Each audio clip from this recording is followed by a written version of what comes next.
special programs now in effect that will significantly reduce the amount you will owe if you qualify. This is not bankruptcy or a debt consolidation loan.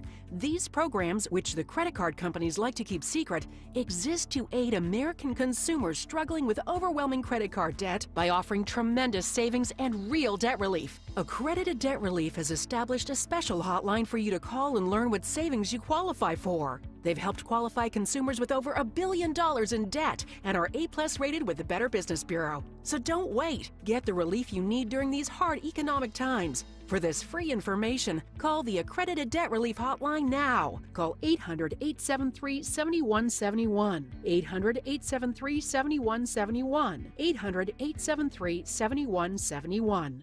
Bring Bryce home on Sunday, August 27th at 1:35 when the Phillies face the Cardinals, and kids 14 and under receive a Philadelphia Water Ice Bryce Harper Funko Premium Vinyl Figure. Order tickets now at Phillies.com. Join us as we end August with the Angels. The Phils host the Halos for a 3-game series on Monday, August 28th and Tuesday, August 29th, both at 6:40, and Wednesday, August 30th at 1:05. Order tickets now at Phillies.com. Hi, I'm Rachel, and I have a serious heart condition called hypertrophic cardiomyopathy, or HCM. Some symptoms include being short of breath, feeling tired, or having dizziness or chest pain. I still had symptoms on my beta blocker, so I asked my cardiologist about any treatment advances. It was a breakthrough for me. That's why I'm working with Bristol-Myers Squibb to raise awareness about HCM and to help others like me. Talk to your cardiologist today. You may be glad you did. Sponsored by Bristol-Myers Squibb. Do you know your numbers? What numbers? Your heart health numbers, your blood pressure, your cholesterol, your blood sugar, and your body mass index. They're important, so ask your doctor. Learn your numbers, and if something doesn't seem right with them, see a Deborah specialist at one of our offices throughout South Jersey. After all, when it's your heart, you don't take chances. Find a specialist near you at demanddeborah.org. WPHT, WPHT-HD, WOGL HD3, Philadelphia. Always live on the free Odyssey app. From the Cherry Hill Volvo Studios, where relationships matter. Live and local from Philadelphia. Free speech lives here. It's Kayal and Company on Talk Radio 1210 WPHT.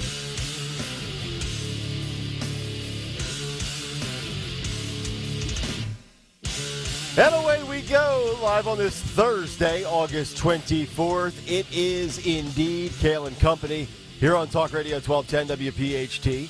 We are always live on the free Odyssey app and, of course, streaming live for your video viewing pleasure on YouTube as we head until 10 o'clock this morning. 855-839-1210, the phone number, Twitter and Instagram, the radio station at 1210 WPHT. I am at Nick Kayal, K-A-Y-A-L.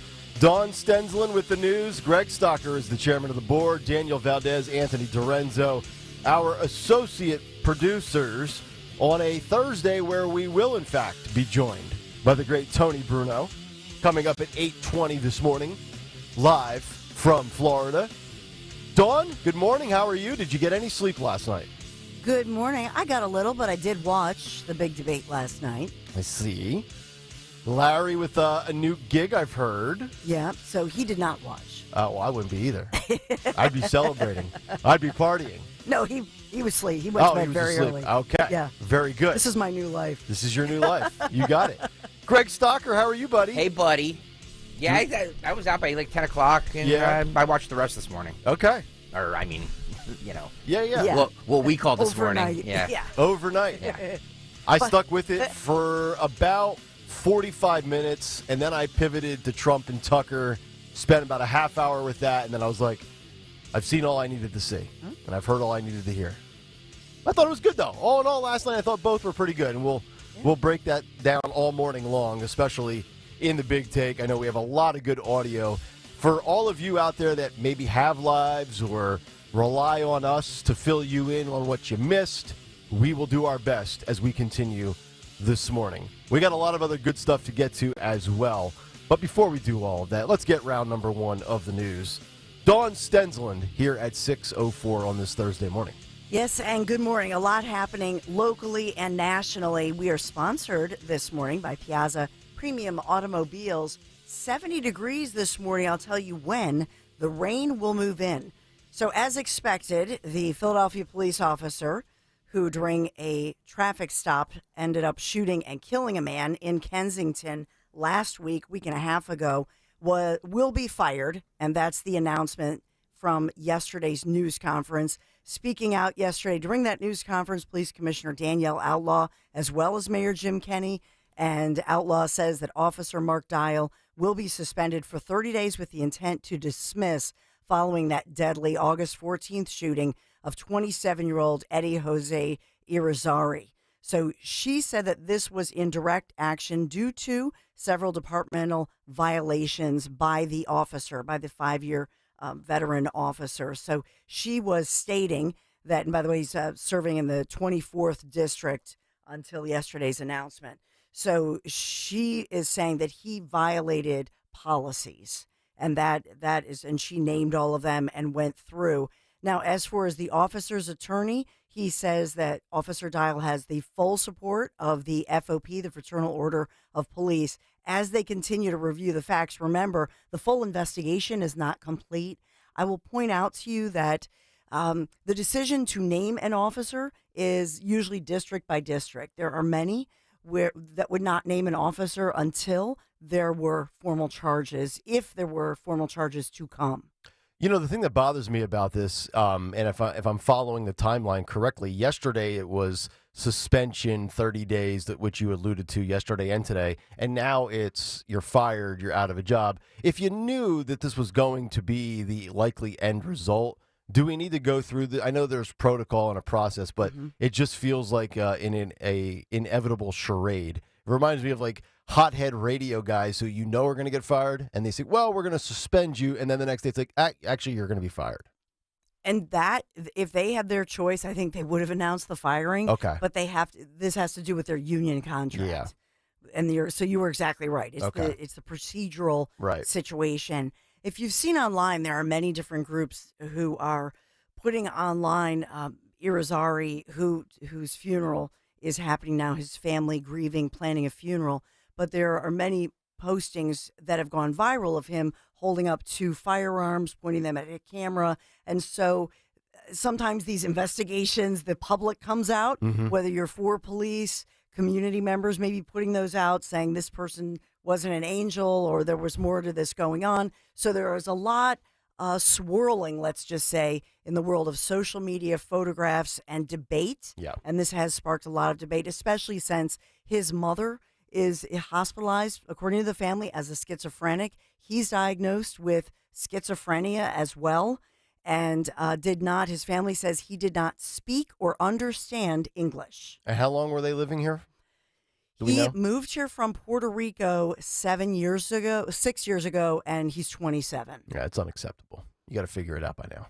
So, to be honest, Nick, I inferred from what the family members during interviews that I had listened to that maybe there were many other issues going on here. Yeah. I'm sure that it will all come out, and that's the point of why release an officer's name until he's charged. I agree. So I know Greg's like looking back. I know we have so much to go through, so I'll get through some other. In Montgomery County, a disturbing story as a 7-year-old child fell off a moving truck and died. So this happened Tuesday night, intersection of Jolly and Harvard Roads, Plymouth Township. And according to the Montgomery County DA's office, this is Kevin Steele, several children were playing outside when a man in the neighborhood gave them a ride on the back of his pickup truck. And as he turned the corner, a 7-year-old little girl fell out of the truck and ultimately, tragically, died of her injuries. That's awful. This entire situation is under investigation. Yeah, and I know the area well when you said Jolly Road. Yep. Yep. So, so much happening today. I know that we're going to talk a lot about the GOP debate, Trump now turning himself in, GOP debate last night, and of course, in Georgia, all eyes now on Fulton County, the courthouse where former President Donald J. Trump turns himself in to authorities to be processed. And this is the election probe there in Georgia. Unprecedented history making. And we of course, are continuing to cover this for you.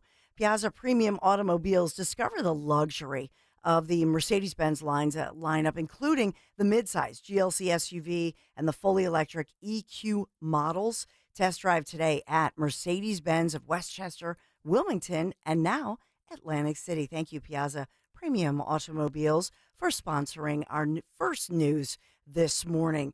Unfortunately, our Phils, we had hoped that they would sweep. There were some exciting moments, but Giants win Game 3, 8-6 extra against innings. our Phillies. Yeah. I watched a little bit, especially as we got towards the stretch run. I'm thinking this will be the perfect lead-up for some debate night in America content, and left me wanting a little bit more for sure. So we got that going on. And then there's always football. The Eagles tonight, the final preseason game at the Link against the Colts tonight. So that's exciting. Football. Let's just see the NBC 10 First Alert forecast real quick to see if they're going to have some rain, because we have cooler weather moving in today. We're at 70. The high today, just 74 degrees. So a much cooler day than we are used to for sure. And intermittent rain, cloudy today with some rain expected.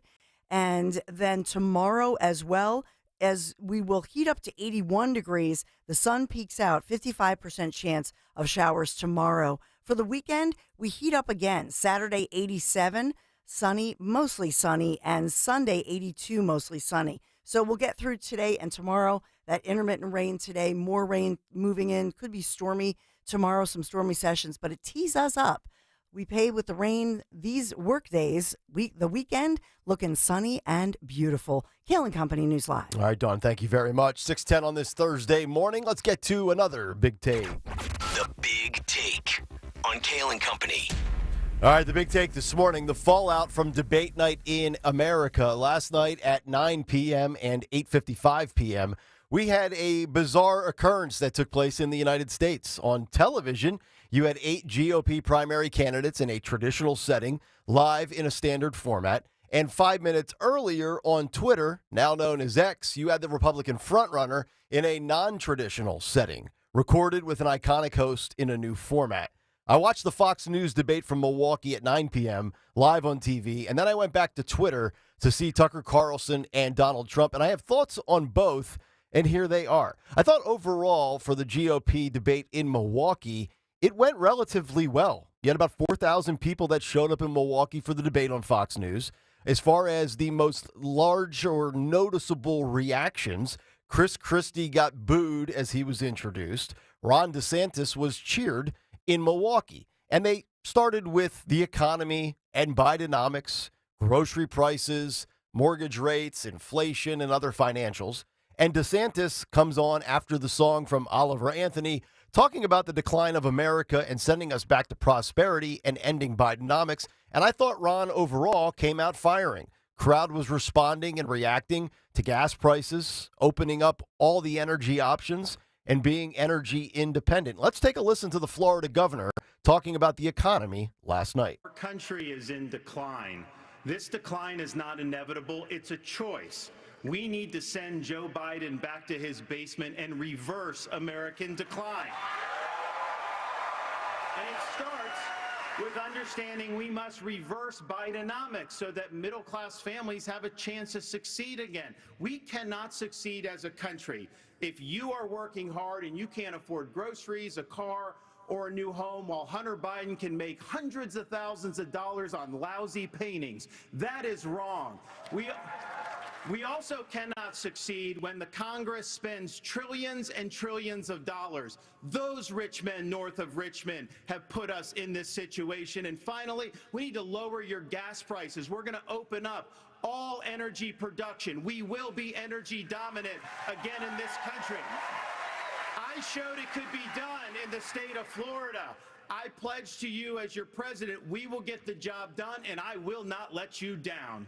He seemed to have a fake smile towards the beginning and also at the end, but I thought the words were really good. Once he got past the decline being not an option and a choice and that campaign slogan, he really got into some stuff there that I liked when it came to the economy. And ultimately, that was the most important thing for me when it came to these 8 figures on TV. Not about Trump, not about the border, not about crime, but about the economy and how these possibilities could fix it. Chris Christie would go next, agreeing with Ron on the economy predominantly, but the difference being he was trying to sell the ideas, and he says, talking about putting ourselves in the majority of the vote. Let's take a listen to the former New Jersey governor. Well, look, I do agree predominantly with what Governor DeSantis just laid out. I think that if you asked every one of us up here, that we would agree predominantly with what he just laid out. Here's the difference. The difference is that we're going to have to work and make sure that we sell these ideas and be able to put ourselves in a position where we get a majority of the vote, not only by winning the Congress and the Senate in 24, but also by having someone who's had the experience of doing it. Now, I was elected as a conservative Republican in a blue state with 61% of the vote, with a Democratic legislature against me the entire time. And we still, through hard, strong decision-making, brought them around to our point of view. We cut taxes in New Jersey. We cut debt in New Jersey. We made sure that each and every time we were confronted with bad Democratic ideas, we stood and stopped them.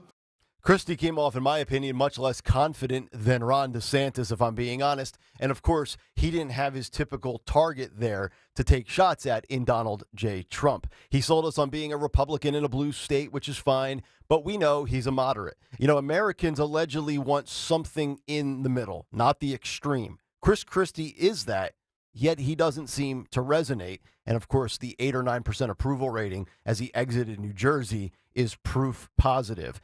Vivek then had his chance, and he spoke about his story and the rise of his family economically. Take a listen to Mr. Ramaswamy. So first, let me just address a question that is on everybody's mind at home tonight. Who the heck is this skinny guy with a funny last name, and what the heck is he doing in the middle of this debate stage?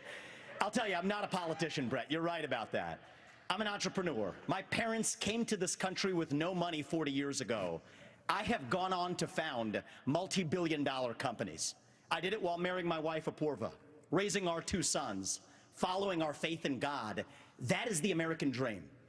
And I am genuinely worried that that American dream will not exist for our 2 sons and their generation unless we do something about it. And I do think Brett is going to take an outsider, because for a long time we have professional politicians in the Republican Party who have been running from something. Now is our moment to start running to something.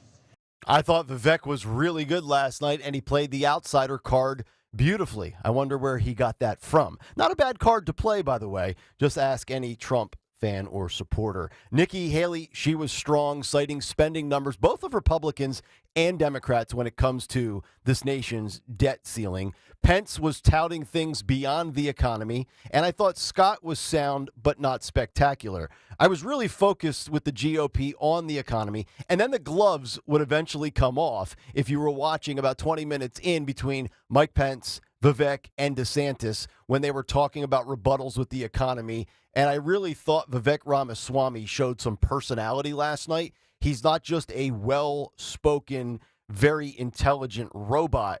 He had a lot of charm and personality and charisma last night.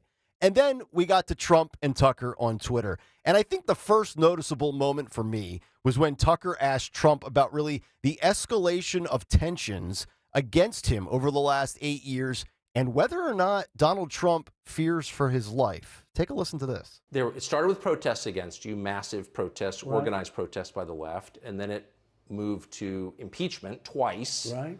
And now indictment. I mean, the next stage is violence. Are you worried that they're going to try and kill you? Why wouldn't they try and kill you, honestly? They're savage animals. They are people that are sick, really sick.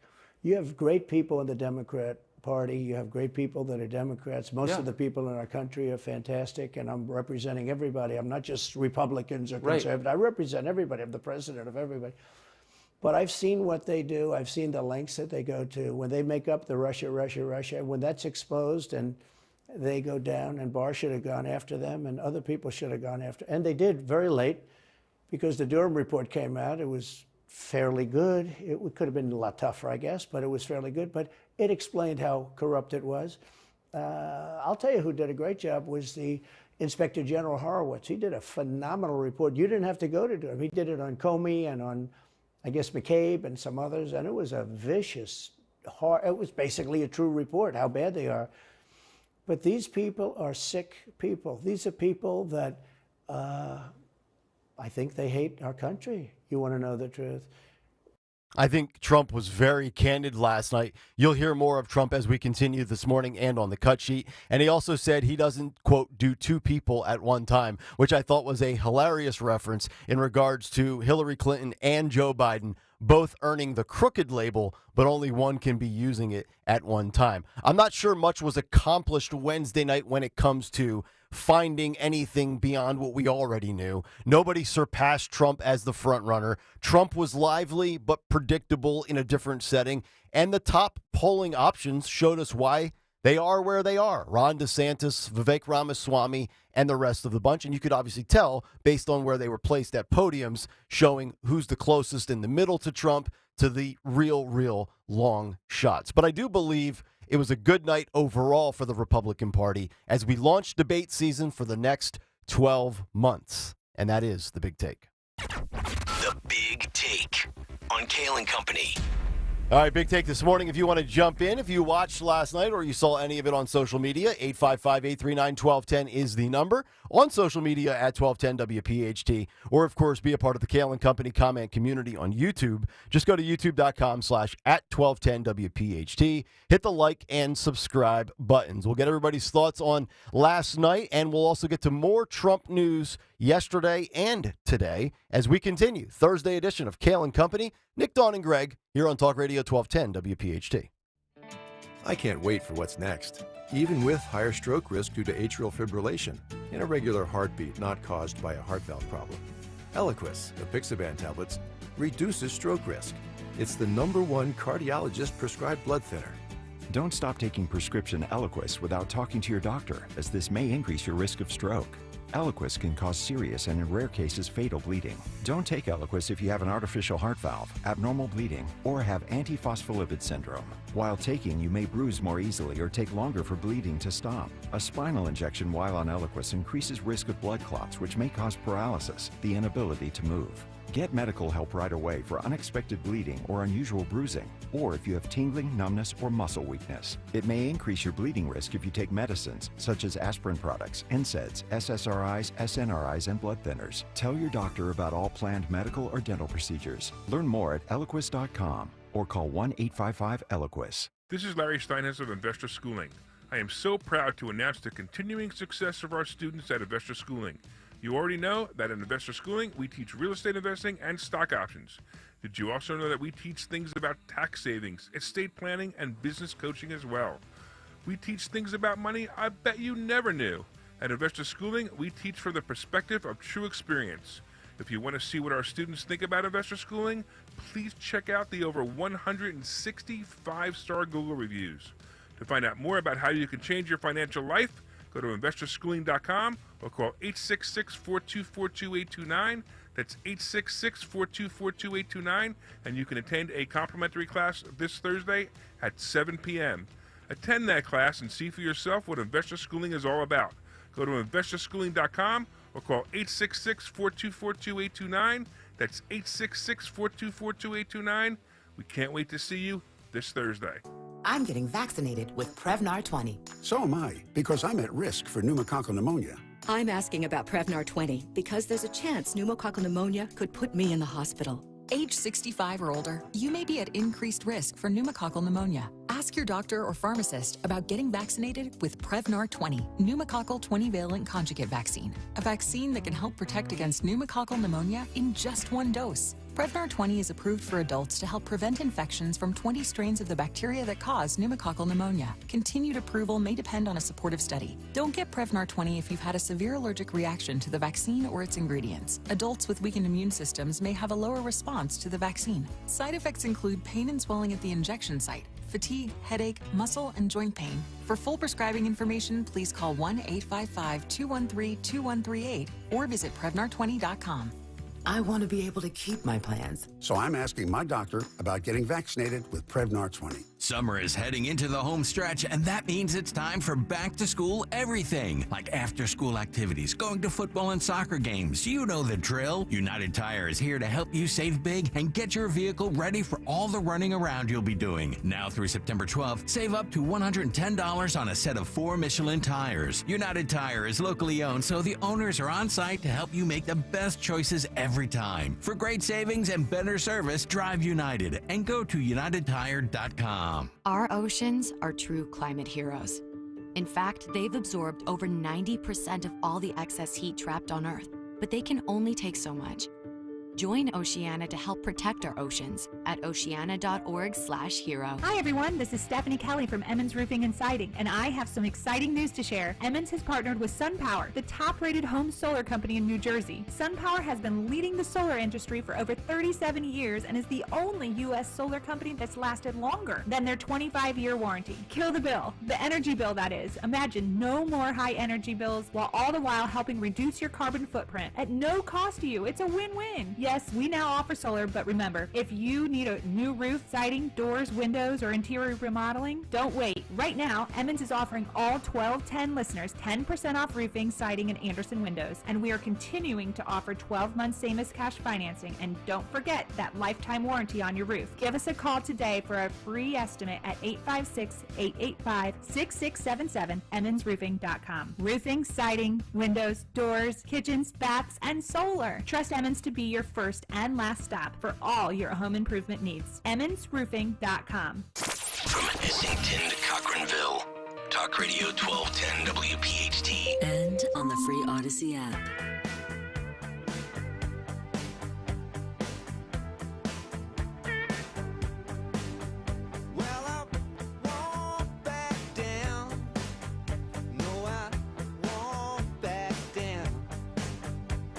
Stand me up at the gates of hell, but I won't back down.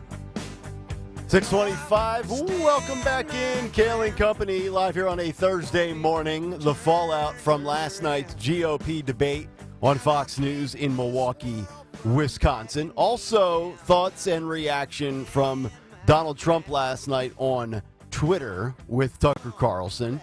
As we get some of the numbers coming in, we will see how accurate we were with both what Fox was able to draw ratings-wise on TV. We all took our best guesses yesterday on the show. And then also what that somewhat misleading number for Tucker Carlson will be on Twitter. Well, we already have a number because we said... Oh, it's true. 6 a.m. we said. By the time it drops to 6 a.m. Okay. Right now, it's at 149 million. Okay, so Dawn's a winner. I think no, Dawn's at 6 million. Oh, that's right. It's right. She is the other end of the extreme. She's not here. I don't know where she is. Okay, so then it was you that won, I believe.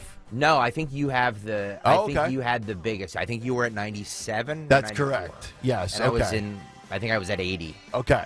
So that was, kind of what we expected, I think, as far as putting up those big numbers. And, we've explained it before. If you just kind of scroll past it or swipe past it, that counts as a view.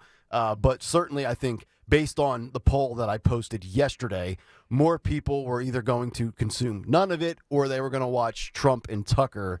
A few were going to watch both, and very few said just the GOP debate. But I do want to get everybody's thoughts on what transpired last night because I thought it was interesting from the standpoint of I knew where Trump was and I was going to get there, but I really felt like early on I had to see what it was like live, and also with the format, who was going to be asking what, and what would the first topic be. And I like the fact that they went economy.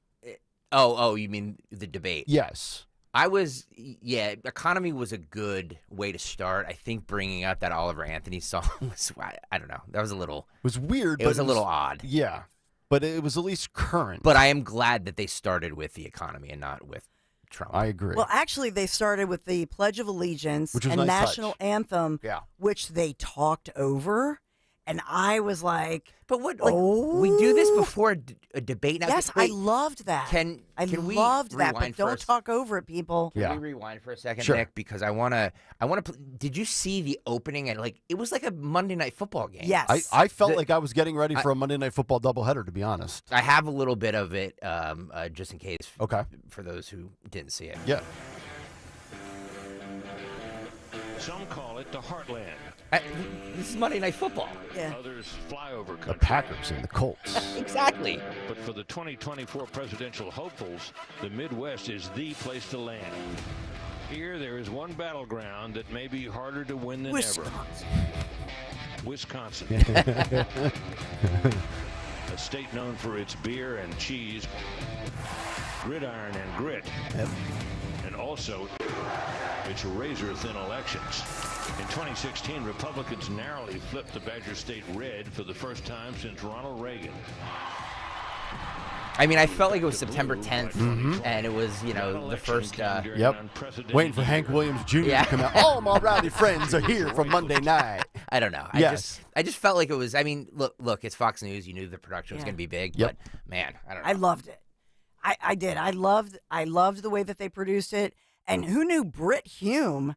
And Larry and I, as former TV anchors, Of were like, course. Britt Hume. Look, so there's that, element that he watched the beginning. Then he went to bed. So this is the first time we should have all just had a sleepover so that we could watch it. Because I had nobody to talk to last night. I'm like yelling at the, But What was your biggest takeaway or what you noticed last night? Well, so I did think that it was a misstep to speak for the anchors to keep talking over the national anthem. Okay. And Dana Perino, she noticed it, and so she That stopped was your talking. biggest takeaway that they talked over. No, the national I'm anthem? I'm starting from the beginning. And by the way, she's a workaholic. Like she's never taken a day off. Like you're on 3 different shows. She is perfection. It's unbelievable. She is. But yeah. Perfection.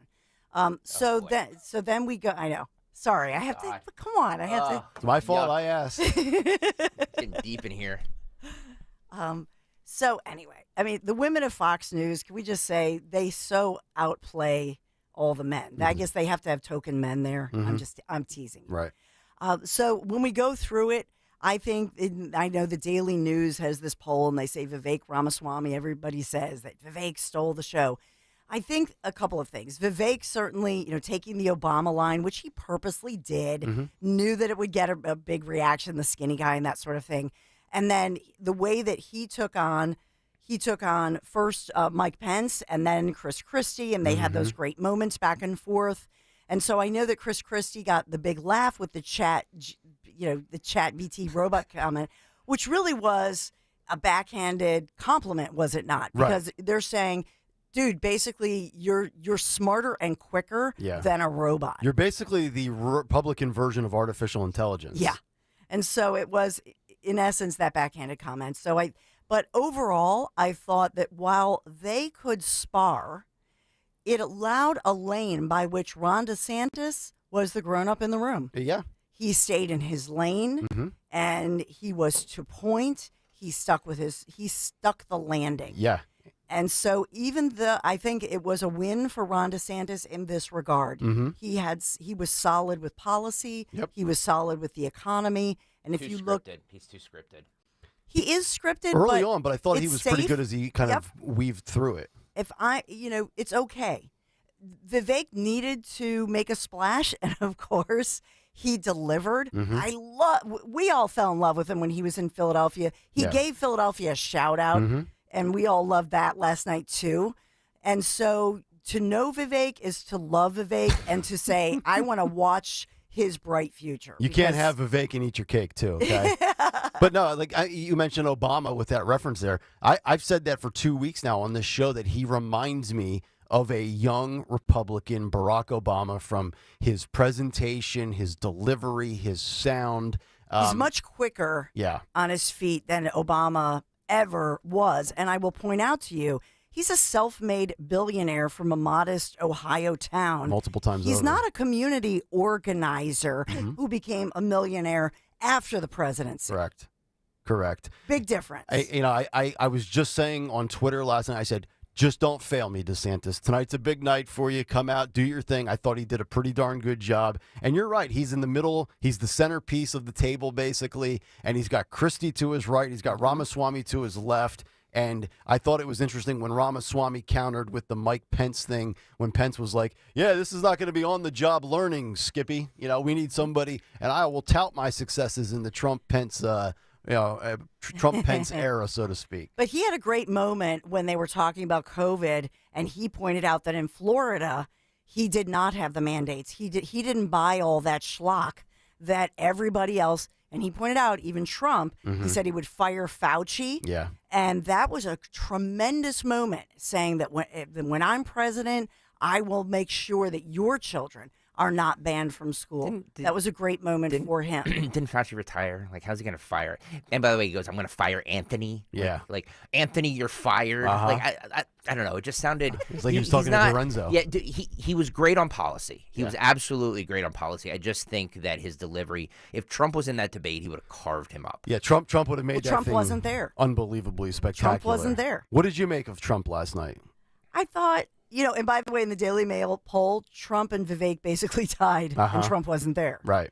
So he was the elephant not in the room, but still there. Yes. I just thought that the Tucker-Trump interview, parts of it just sort of make me sad, because this is what they meaning DOJ and the Biden administration want, to pull him down the week of the big GOP debate. I mean, again, this is all evidence in court, Your Honor. The week of the first debate, when he was supposed to be doing debate prep, he wasn't there. He was preparing to go to a Georgia court, election interference.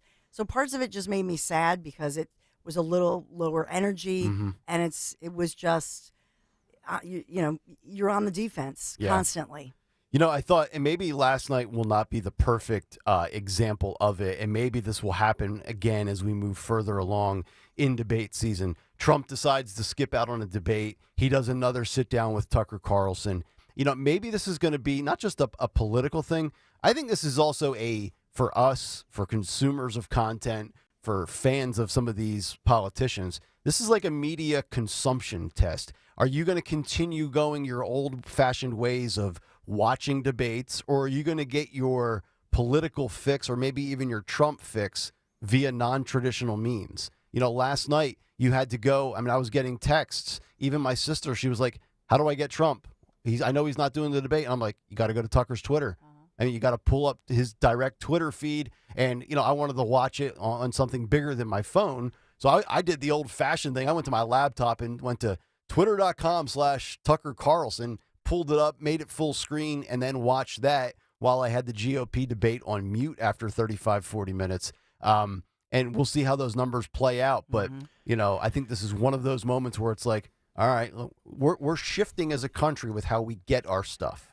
For people who haven't seen the Tucker Trump interview last night, it was like 46 minutes ish. The first question he asked him was why he wasn't at the debate. We have a little bit of that if you want to hear it. Yeah, let's hear that.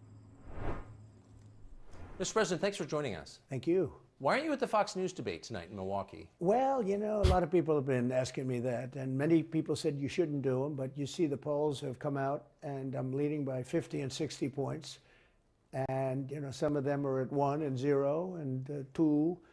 And I'm saying, do I sit there for an hour or 2 hours, whatever it's going to be, and get harassed by people that shouldn't even be running for president? Should I be doing that? And a network that isn't particularly friendly to me, frankly. They were backing Ron DeSanctimonious like crazy, and now they've given up on him. It's a lost cause. It reminded me very much of 2016. In 2016, I went through the same stuff and had to fight them all the way, and then they became very friendly after I won, or just about when I was winning. But I just felt it would be more appropriate not to do the debate. I don't think it's right to do it. If you're leading by 50, 60, I have one problem leading by 70 points, and I'm saying, why am I doing it? And I'm going to have 8 people, 10 people, whoever made the debate, I don't know how many it is, but I'm going to have all these people screaming at me, shouting questions at me, all of which I love answering, I love doing, but it doesn't make sense to do them. So I've taken a pass. Yeah, I mean, it's hard to disagree with his strategy when you're up 50, 60, 70 points, whatever it might be, the right decision. And again, I don't think he was afraid. I don't think he was worried about being ganged up on. I mean, if you think about it, where he would have been in the DeSantis spot on the podium. So he would have had Ron to his left and Christie to his right, which could have started like a Royal Rumble wrestling match if it got, contentious, which, we saw Ramaswamy and Pence. And then, of course, Pence further to his right. So he would have been in a really interesting, compelling spot just based on placement alone. But like I've said, despite what some people might try to argue, he had nothing to gain last night by showing up to that. And going on with Tucker is a pretty big deal. And to your point, Ron DeSantis had everything to lose. He needed to hold. He just needed to hold and do and to be solid and look presidential. And I think he was. And I think he succeeded in that. He didn't need to go for any zinger moments. And in fact, I wondered at some point if it was orchestrated that they somehow had agreed that they wouldn't go after DeSantis. So Vivek was really DeSantis's shock absorber, if you will. I also thought Doug Burgum, everything he said, I found interesting. Interesting. Okay. He's an oil and energy guy. And when he said, for example, Russia is China's gas station, and he explained things in such a way, he has that Yellowstone and Kevin Costner and Yellowstone kind of appeal. Yep. And I thought that he did very well, and he was likable. He was he was authentic. He has no upper lip. Well, has caterpillars for eyebrows. He's a strange looking bird, isn't he? But Secretary of Energy, he'll be in a cabinet. I thought he was fantastic and an important voice to put into perspective on the international scene and what's going on with energy and oil.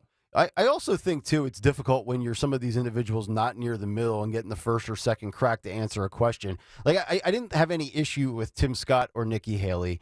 Tim Scott came off a little bit bland for me. But then Nikki Haley, when she started talking about the spending, she started pointing out how much money the Republicans spent towards different debts. And she almost made it sound like... Swampy. She's going after the swamp. She really was. And I'm thinking, wait a minute, I don't... But you're a part of it, and this is our party that spent a lot of money, and Pence really didn't have a great rebuttal for it either. So I'm not sure what Nikki really accomplished in that moment. Let's play some of that, if you will, in the back, Dan. This is cut 21, Nikki Haley on Republicans responsible for the economy. That's why I'm in this race, and we're just getting warmed up.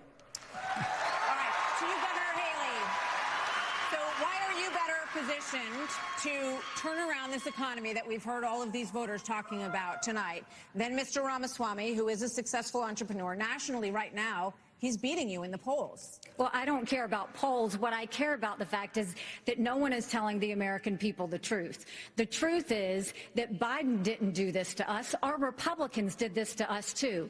When they passed that $2.2 trillion COVID stimulus bill, they left us with 90 million people on Medicaid, 42 million people on food stamps. No one has told you how to fix it. I'll tell you how to fix it. They need to stop the spending. They need to stop the borrowing. They need to eliminate the earmarks that the Republicans brought back in. And they need to make sure they understand these are taxpayer dollars. It's not their dollars. And while they're all saying this, you have Ron DeSantis, you've got Tim Scott, you've got Mike Pence. They all voted to raise the debt. And Donald Trump added $8 trillion to our debt, and our kids are never going to forgive us for this. And so at the end of the day, you look at the 2024 budget, Republicans asked for $7.4 billion in earmarks. Democrats asked for $2.8 billion. So you tell me who are the big spenders. I think it's time for an accountant in the White House. Vice President Pence. She just nuked her own party in the swamp. And, she says about, I don't know if our children will be able to. And I'm thinking, I don't know that many people, even adult-wise, pay attention to the debt that this nation has racked up. They just look at what things cost for them and what their personal debt is. But did you think that was a sound strategy from Nikki Haley? Because I'm still scratching my head over that approach. Yeah, I think what she's referring to are some of these big bills where the swamp is involved. It takes two to tango. It takes Republicans to get their pork out of this. And so it's a swipe at the swamp and saying, we have to clean all of this up. She's trying to look like an outsider and she's trying to separate herself, differentiate herself from even like a Tim Scott, somebody who's in the Senate. You know what I'm saying? I think she's just trying to differentiate herself. All right. If you guys have thoughts, 855-839-1210 is the phone number. The big day will continue for Donald Trump today as he will proudly be arrested, and also co-conspirator mugshots. Rudy Giuliani in the news as well. Will continue on the other side as we roll on. Kayal and Company here on a Thursday morning. Fargo, the new virtual assistant from Wells Fargo, makes banking faster and easier. Like this. Fargo, what's my checking account routing number? And this. Fargo, turn off my debit card. And this. Fargo, what did I spend on groceries last month? And that's just the beginning. Do you, Fargo? You can in the Wells Fargo mobile app. Learn more at wellsfargo.com/getfargo. Terms and conditions apply. Your mobile carrier's availability and message and data rates may apply. Wells Fargo Bank, N.A. member FDIC. Hi, this is Dom Giordano. Do you feel like you're always looking for another energy boost? Then try Rescue Orosine from Rescue Natural Supplements. As we age, our bodies don't tend to produce enough natural fuel to get rid of that stubborn feeling of fatigue. Well, Rescue Orosine provides just that. Orosine helps by boosting energy production at the cellular level while also supporting a healthy heart and blood pressure. Right now, our exclusive radio listeners can buy one bottle of Orosine, get another one free. Just use the code FUEL when placing your order. Call today, 800-26-ALIVE, 800-262-5483. Speak to a knowledgeable product consultant or use the code online when you visit res-q.com. That's res-q.com. Make sure you mention the code FUEL, F-U-E-L, when you call, or use the code at the online checkout. Again, use the code FUEL when buying a single bottle of Orosine to receive a second bottle free.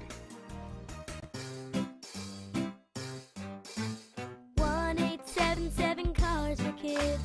K-A-R-S, Cars for Kids. 1-877 Cars for Kids. Donate your car today. Donate today at carsforkids.org. Your car, running or not, could be picked up as soon as the next day. No title, no problem. Go to carsforkids.org today. 1-877 Cars for Kids. Donate your car today. Now accepting donations of land, homes, buildings, or any kind of real estate. Volvo Finance, in concert with Cherry Hill Volvo, is offering lease and cash bonuses up to $2,500. Purchase or lease a new XC40 or XC90 through Volvo Finance and through Cherry Hill Volvo and receive this additional bonus along with the aggressive pricing already posted on our Cherry Hill Volvo website. This is a special offer and it is not to be missed. Volvo Finance and Cherry Hill Volvo and you, a perfect partnership. Do you have 3 ex-wives and your current trophy wife wants a life insurance policy 3 times the size of the policies you had to purchase for your previous mistakes? If so, you need to call Big Lou at Term Provider, 800-700-6898. Big Lou is intimately familiar with your problems, and if you're 50 or 60 years old and in reasonably good health, a $1 million policy should only cost about $100 to $200 per month. Big Lou may have a solution for your previous policies as well. You may even save enough money to lighten the load on your new $1 million policy. Remember, call Big Lou. He's like you, except he's only on number 2. Call Term Provider at 800-700-6898. That's 800-700-6898. For $1 million in term life insurance that you can live with. Call Big Lou at 800-700-6898. 800-700-6898. Make Hatfield a part of your back-to-school routine for breakfast, lunch, and dinner. Hatfield makes it easy to create flavorful meals in minutes your whole family will enjoy. With a wide variety of marinated pork, ground pork and sausage, ham and bacon, Hatfield provides delicious back-to-school meal solutions for your family's busy schedule. So before you head for the practice fields or rehearsal, find your flavor with Hatfield. Visit simplyhatfield.com for easy back-to-school recipes and to find a retailer near you.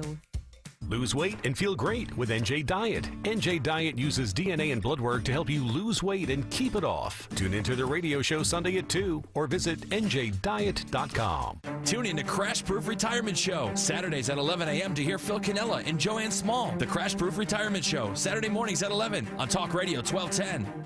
See Joe Conklin with the City Rhythm Orchestra at the Miller Center in Reading, PA. Wednesday, October 18th. For tickets, go to joeconklin.com. JoeConklin.com. Kayal and Company mornings. Rich Cioli afternoons. Free speech lives here. Talk Radio 1210 WPHT.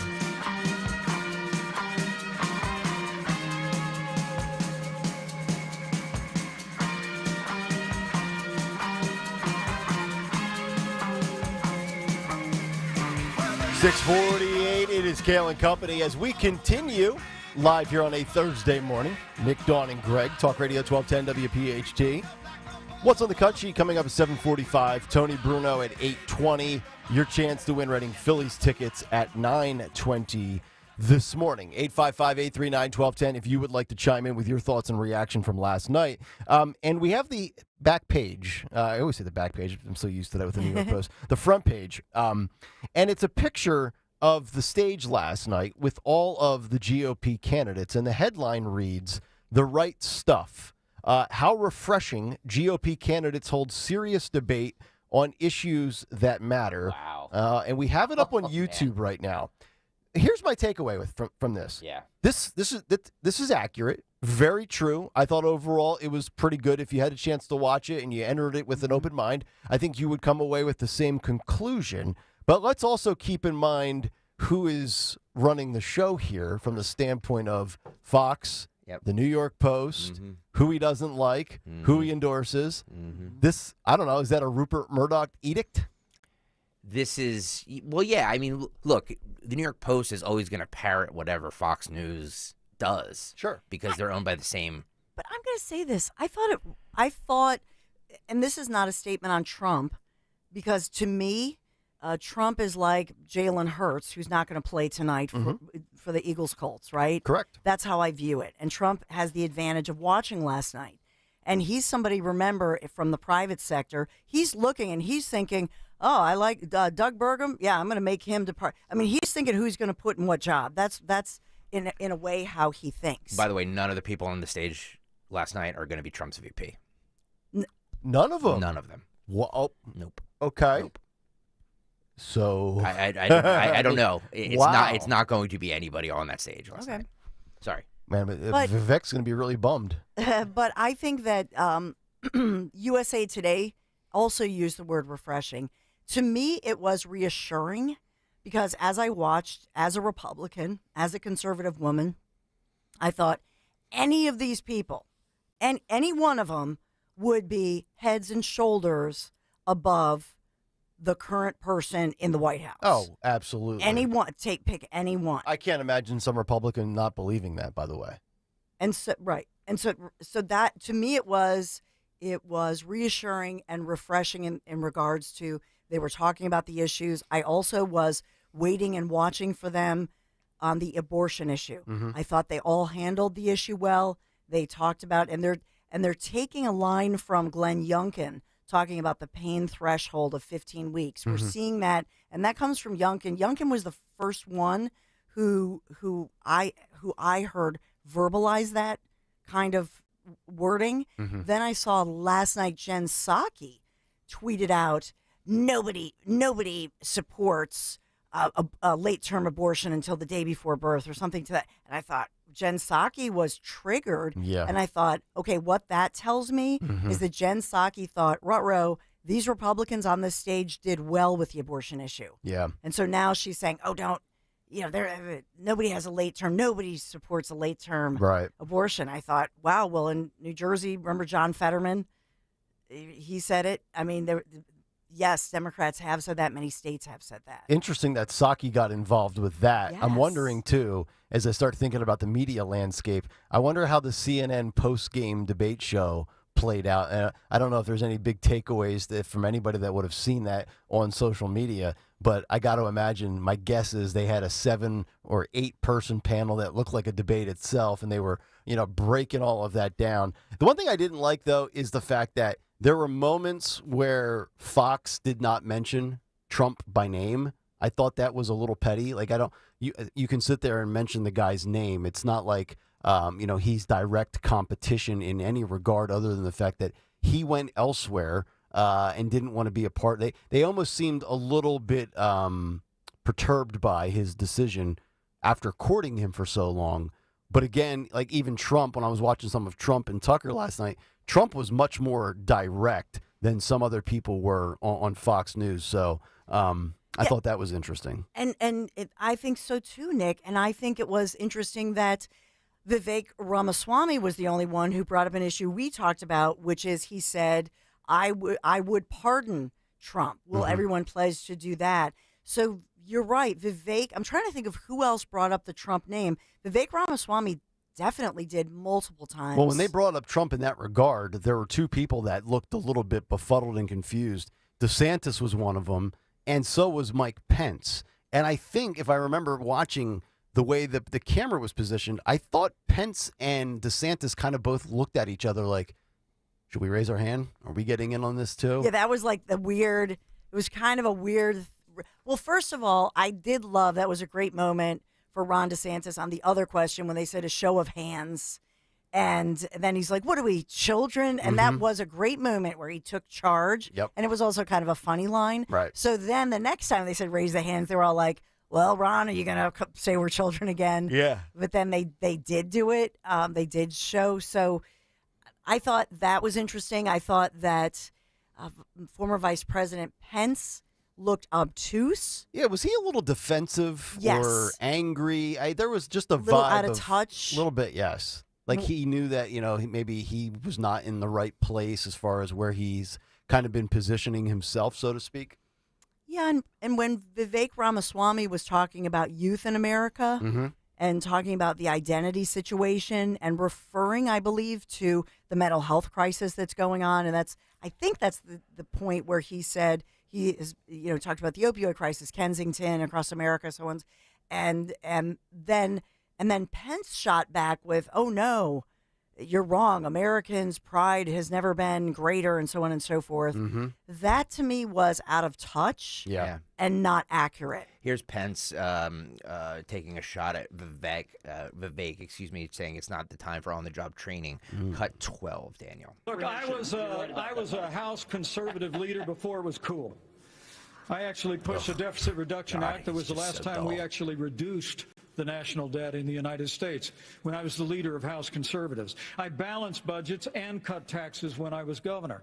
I mean, look, Joe Biden has weakened this country at home and abroad. Now is not the time for on-the-job training. We don't need to bring in a rookie. Wow. We don't need to bring in people without experience. We need to bring It's 30 seconds when you have a rebuttal, okay? And you are up, Governor DeSantis. So here's the thing. There you go. So here's the thing. So two things. Yeah. Number one, Vivek's response, genuinely, he was laughing at these people. He was. I love that he laughed at them. Yeah. Number two, that was a direct shot at Vivek. For Martha at that point, I thought, and I love Martha McCallum. I followed her entire career. Sure. We had kids at the same time. Like, I love her. But she and Brett were not in control. And I will say that, for example, right there, the rule is that was a direct shot at Vivek. You got to go to Vivek. Yeah. And they didn't. They went to DeSantis there. So they were deferring to DeSantis a lot. It makes you wonder how much control or lack thereof they would have had if Trump was there. Well, Oh no, he would have. They shouldn't. They shouldn't have. They shouldn't. They spent too much time not letting them argue. Like, that's what everybody wants to see. They want to see these people go after one another. Yeah, we kind of want the controlled chaos, right? Yeah, absolutely. Let them go after one another. So, hang on. And to Dawn's point, let Vivek respond there. Right. Not give Ron DeSantis the follow-up. Who cares what he has to say? Yeah, so that's why Vivek at some points just jumped in, because there were multiple times when somebody was naming him like that. Yeah. And then, and so he was jumping in and was great at that. I will contrast this, though, with Caitlin Collins when she was constantly interrupting Trump. Oh, it was brutal. And speaking, remember that? And she go, not accurate, not verified. That was, so they weren't, I'm not saying they were annoying to that level, Yeah. but they did lose control. And I felt like there was an edict to say go more, defer to DeSantis more, and treat him a little differently. Pence was like, I was vice president before Caitlin Collins was considered cool. Playing that card. Yeah, you were never cool, dude. Nobody thinks you're cool. Just shut it down. Just play with your Constitution over in the corner. 855-839-1210 is the phone number if you would like to jump in. Dawn will have some news to kick off hour number 2. Also, Trump in Georgia today and mugshots from yesterday. We'll get to both of those stories surrounding Fulton County as we continue. Nick, Dawn, and Greg, it's Kayal and Company on Talk Radio 1210 WPHT. So many listeners are enjoying beautiful, easy-to-maintain homes thanks to Rhino Shield, and you can too. Dom Giordano here with my good friend, the local owner of Rhino Shield. John, take it away. John from Rhino Shield here, reminding you that when it comes to painting your home, there is a better way. We all know that traditional paint just doesn't last, and that's why painters only offer a 1-year guarantee. But Rhino Shield is different. Our elastomeric ceramic house paint is warranted for 25 years, so you'll never paint again. Don't spend your money on regular paint that just doesn't last. Invest instead in a product that will protect your home and look beautiful for years to come. Let Rhino Shield show you how you can be done with frequent painting. Call us today at 484-406-5111 for a free consultation. Or find us online at www.myrhinoshield.com. 2 legends, 1 can.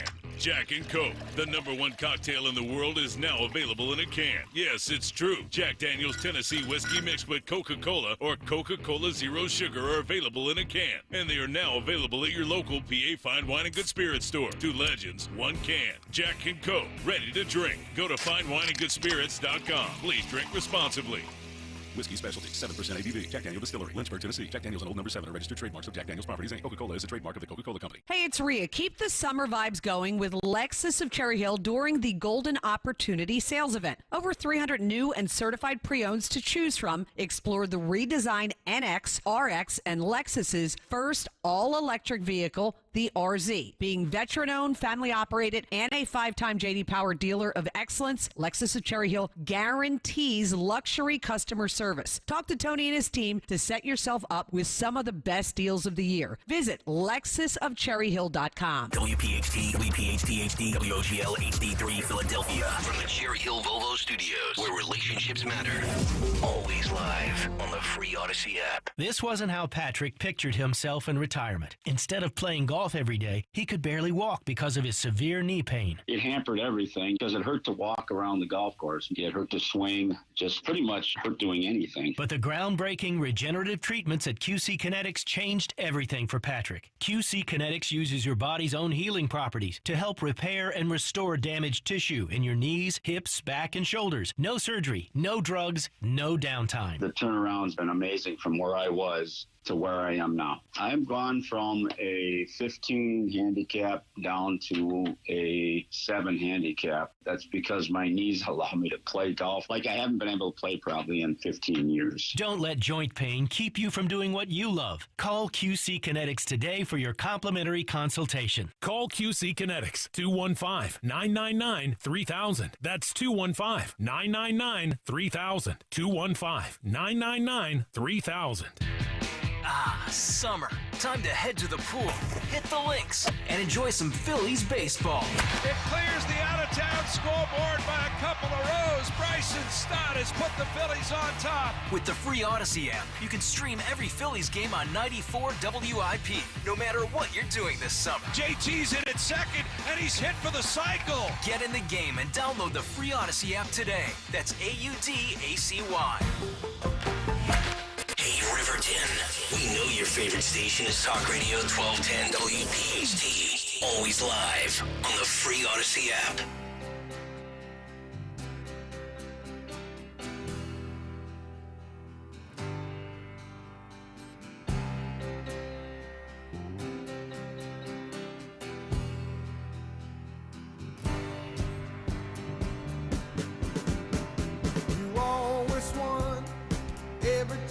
Kayal and Company, 7:02. As we roll on live, it's a Thursday morning. Talk Radio 1210 WPHT. Nick, Dawn, and Greg. Get us on the free Odyssey app. You can watch us live on YouTube. Just go to youtube.com/@1210WPHT.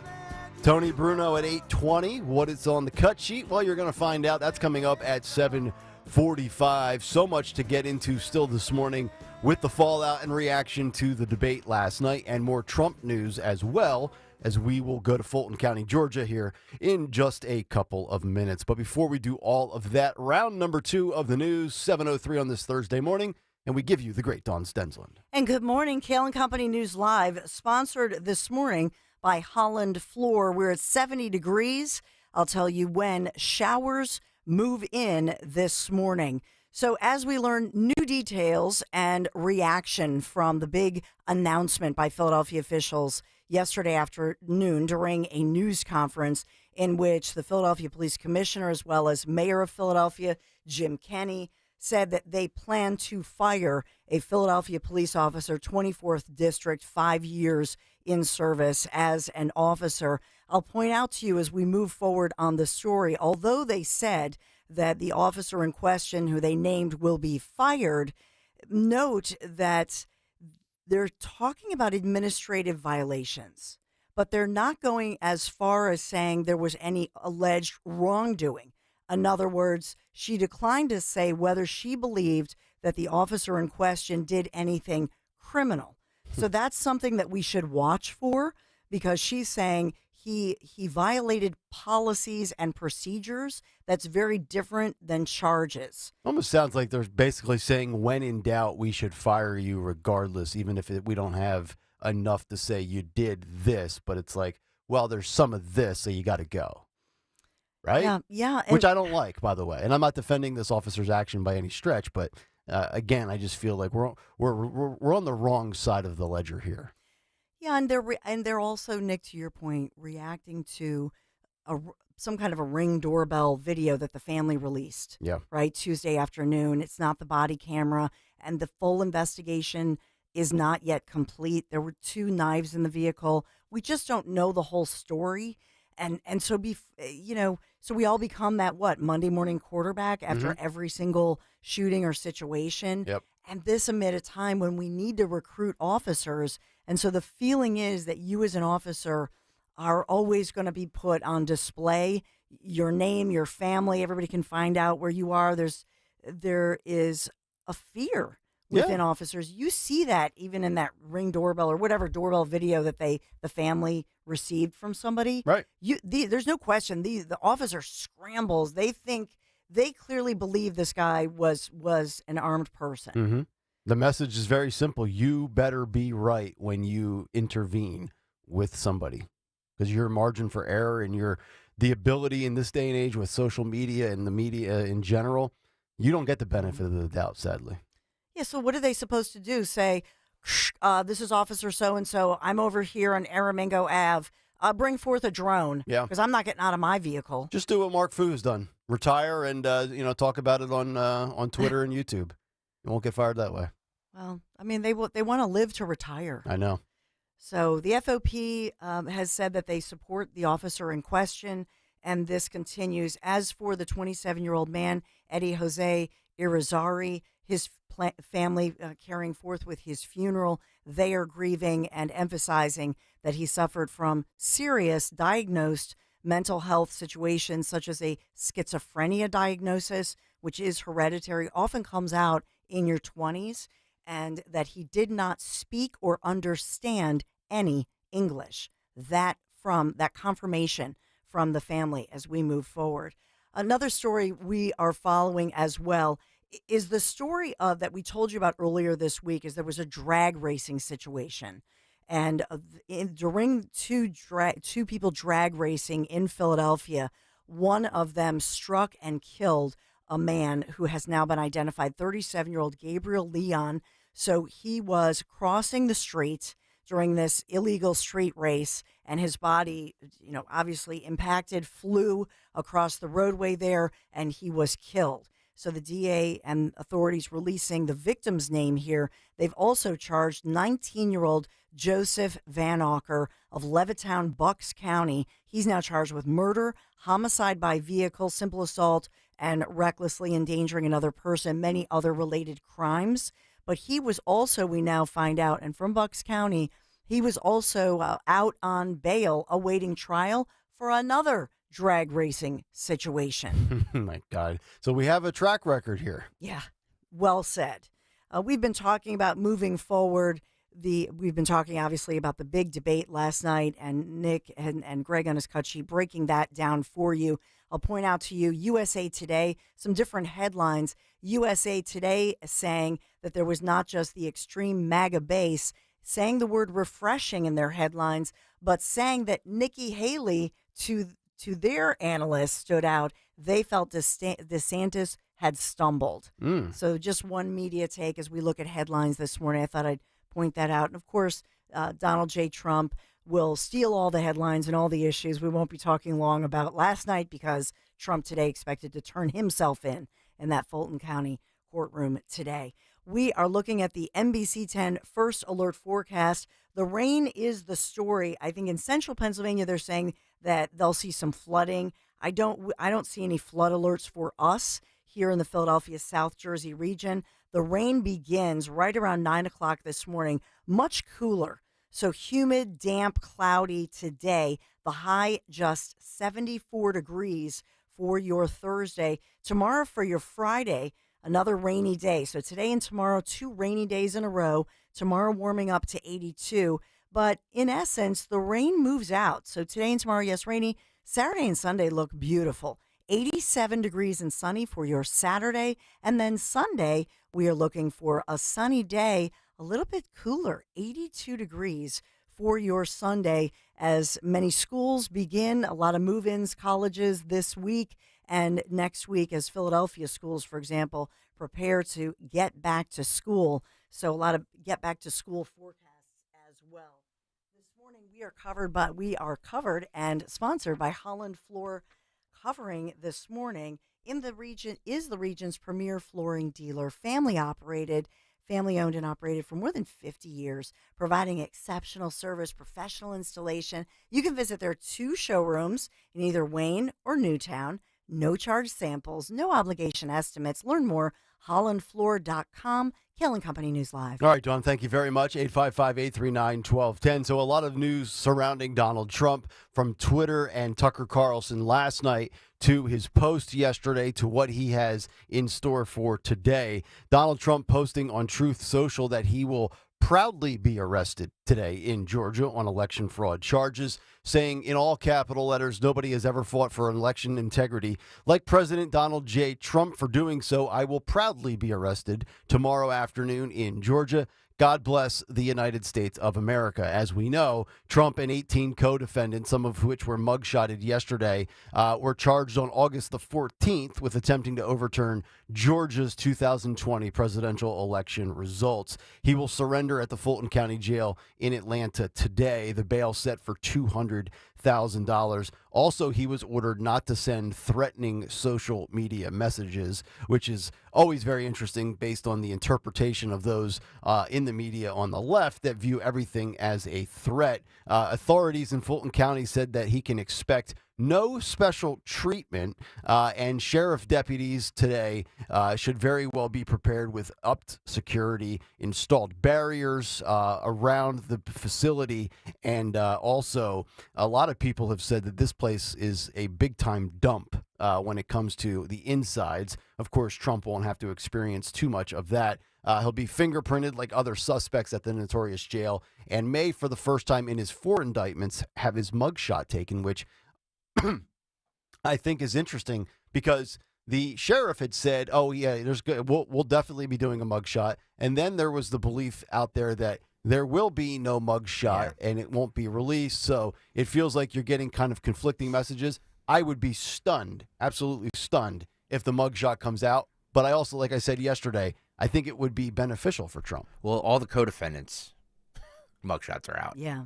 So, but different rules for different fools? No. Yes, I agree. It's a different situation with the former president of the United States. But Daniel, if we have that mugshot, all those mugshots, can we put them up there on the YouTube channel?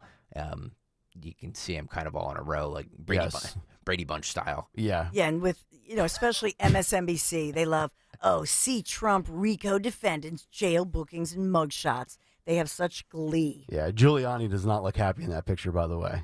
He looks a little perturbed, and I don't blame the guy. You think about his career and what he's done, and then the last couple of years, and he continues to say that he's going to keep fighting the battle. So we'll see how that plays out for Rudy.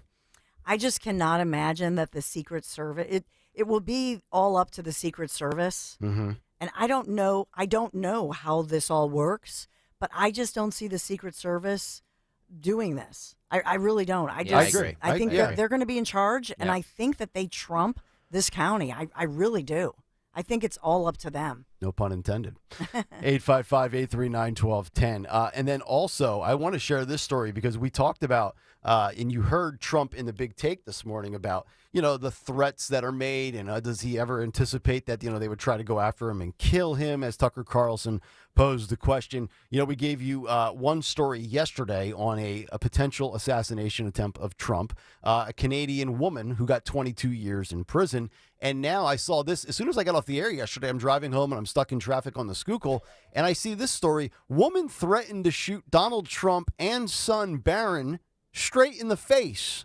A Chicago woman fired off threatening emails to shoot former President Donald Trump and his son Barron straight in the face and is facing federal charges, authorities say.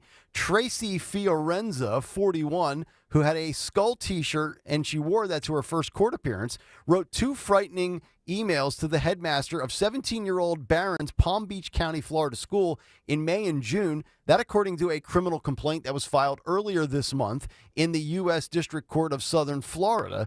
Quote, I will state and I will shoot Donald Trump Sr. and Barron Trump Jr., Barron Trump, straight in the face at any opportunity I get. I mean, this is, we always hear about the Biden stuff and the guy in Utah, Mr. Robertson. Yep. And we're always told, well, the left in general, mostly peaceful. Was this mostly peaceful? Doesn't seem mostly peaceful to me. Daniel put the photos of her up there. She's an attractive individual. Yes. Obviously not sane either. Not sane. She emailed the headmaster at Barron's school. Yeah.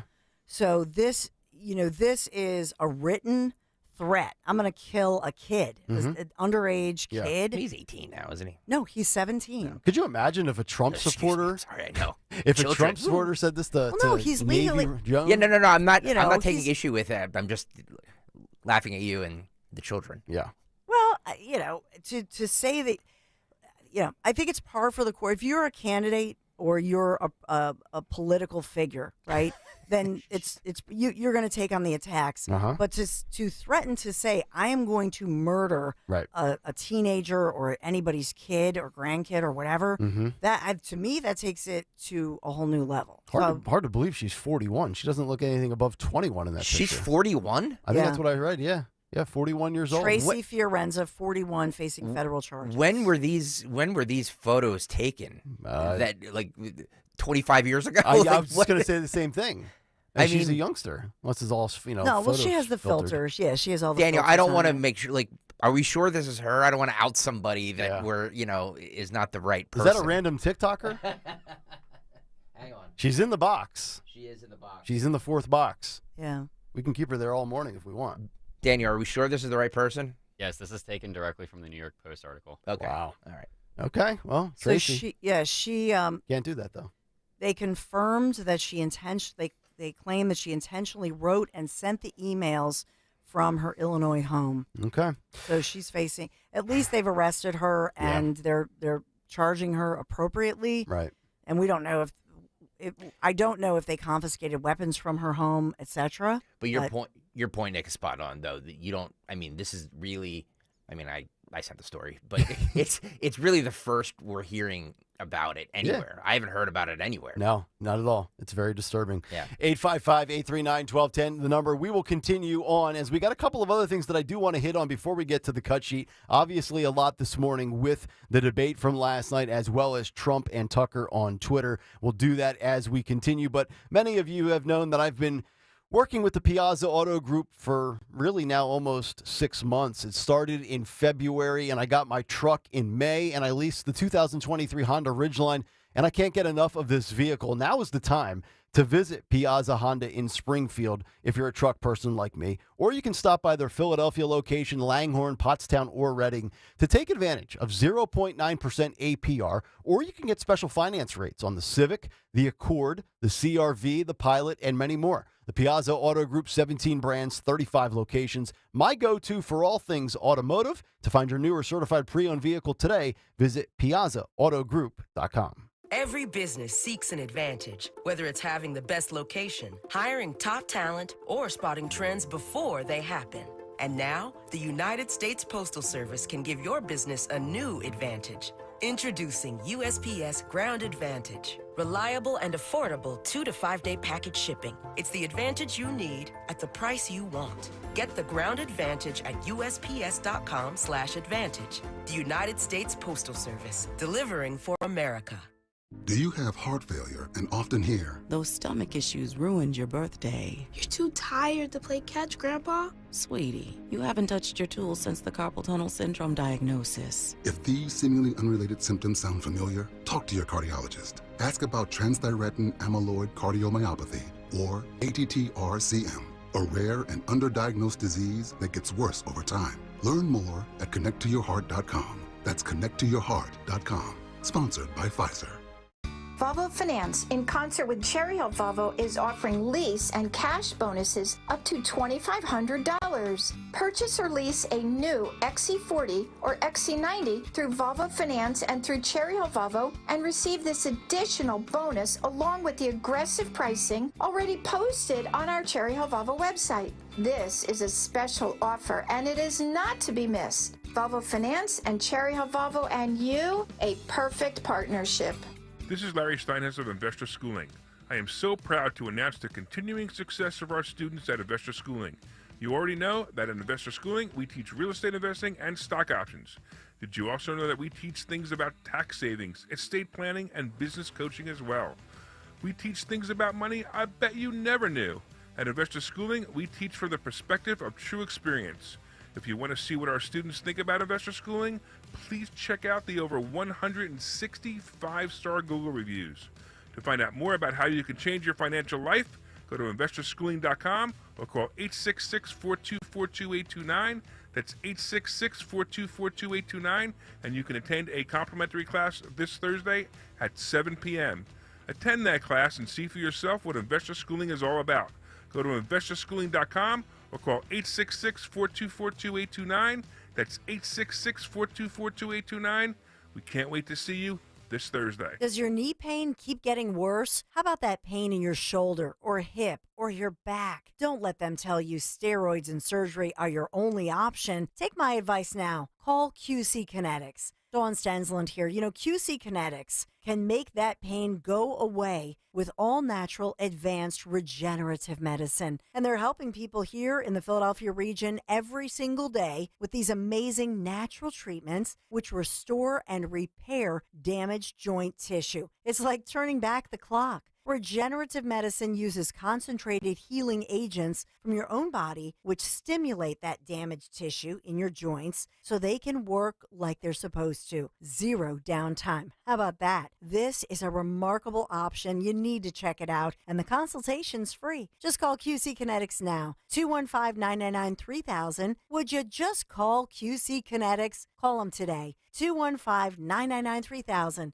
Tell them Dawn sent you. Calling on Blackwood to follow 1210 WPHT on the free Odyssey app. Download it now.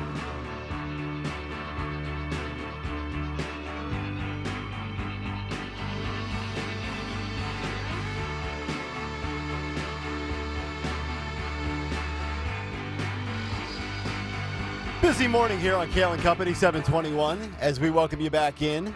Talk Radio 1210, WPHT. Nick, Dawn, Greg, Daniel, and Anthony here as well. 855-839-1210. A lot of people reacting to a lot of different things from last night, from whether it was on Fox or on social media. But I think one thing to reiterate, we're talking about in the Trump-Tucker context on Twitter, a lot of people saying this was the most watched interview of all time. Keep in mind with this, though, I've got some of the details here as to how TV versus social media works as far as viewership. For a TV audience, it is counting every 6 minutes for an average over 2 hours. So every 6 minutes you register, that counts towards viewership, towards what Fox was airing last night. Now, when it comes to the Trump-Tucker situation, all you have to do is kind of just mosey on by. And my guess is, short of the hardcore fans, I'd be stunned if people spent more than 5 or 6 minutes watching that. I really would. And not that it's long, not that it's a bore, not that it's a tune-out, but it's one of these things where, you watch a little bit on your phone, and then maybe you get distracted, you move on. Certainly the same thing you could have, and with Fox, you could have Fox on and be sitting there for an hour and register being, rated, and you could be sitting there scrolling on your phone and not even paying attention to the TV. Yep. So I thought it went. I have to say, I watched the whole thing, even though I have to get up at 4 a.m. Yeah. I thought it was terrific. Yeah. I thought overall Fox did a good job. There were some moments where they did just totally lose control, the moderators, but on the other hand, they weren't annoying. There were those moments that, it was off the rails, but in a way I appreciated those moments. And I appreciated watching those moments without Trump there, because I kept wondering, man, I would love to sit here with Donald J. Trump, and have him watch it from the sidelines. Did it give you a glimpse into the future as to what things could look like in the post-Trump era? Just because there are people that think, once Trump's no longer in the equation, that the party's dead. It's not going to be interesting. It's not going to be as combative, so forth and so on. And I'm watching it last night, and I'm thinking, okay. I mean, I can see DeSantis kind of taking the ball and running eventually. He's not going to run for the same yardage Trump did. I can certainly see Vivek continuing to ascend. It seemed to me like, hey, there is life after Trump, and it might not be as good. It might not be as entertaining. It might not be as dramatic, but it's going to go on. And I'm saying that as somebody that's become more and more of the belief that Trump is the best option and not DeSantis this year. And I arrived at that conclusion, like, it's going to be okay.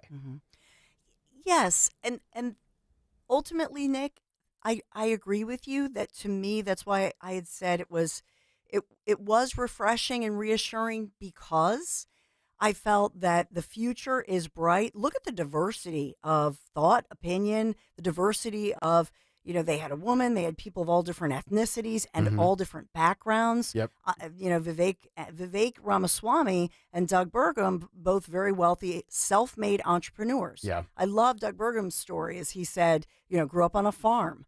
And so that, to me, was reassuring that moving forward, to your point, to 2028 and beyond, there's a lot of talent, a lot of diversity, as opposed to the Democrats. Right. Who do they have? Yeah, and all they want is diversity in appearance, not diversity in thought.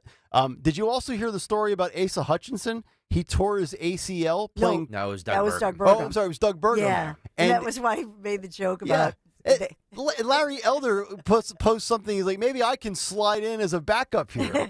Like, no, you're not sliding in as a backup, Larry. I mean, honestly, if they had Doug Burgum and Asa Hutchinson, they should have just had every single person. Yeah, you're honestly, you're not wrong with that. Like the threshold of this first debate was so low that they really just should have had everybody. And the further they got away from the middle, it was just like, there's no difference between an Asa Hutchinson and a Larry Elder or Perry Johnson or whoever else is running for president that nobody's heard of. That's you true. know what I mean? There's zero difference. They should have either had none of those guys or had all of them. Yes. And gals, excuse me. I just thought for Burgum, he's an interesting character, and the fact, if you've had that injury, I've not had that injury, but I have family members. It is so painful. The way, the fact that he stood there for 2 hours and sucked that up says a lot about him. And I just thought he was terrific. I'm not saying he has a shot at becoming the president, but I'm saying his voice, his background, his knowledge, I really liked him, and I would like to know more about him. I hope that Americans liked Vivek Ramaswamy and want to know more about him. But I thought everybody on that stage, I'll say, Asa Hutchinson, very likable, doesn't have a shot. I could have done without him, but I think he he does represent a section of conservatives and Republicans who've had it with Trump. And so, okay. So he was a voice. When I say diversity, he was somebody up there who thinks that President Trump should be charged and should, I guess, go to jail. Yeah. I really disagree with that vehemently. I thought it was, oh my gosh, it was just blasphemous to me that Chris Christie had the audacity to say that we should have a problem with normalizing the culture of Trump's behavior.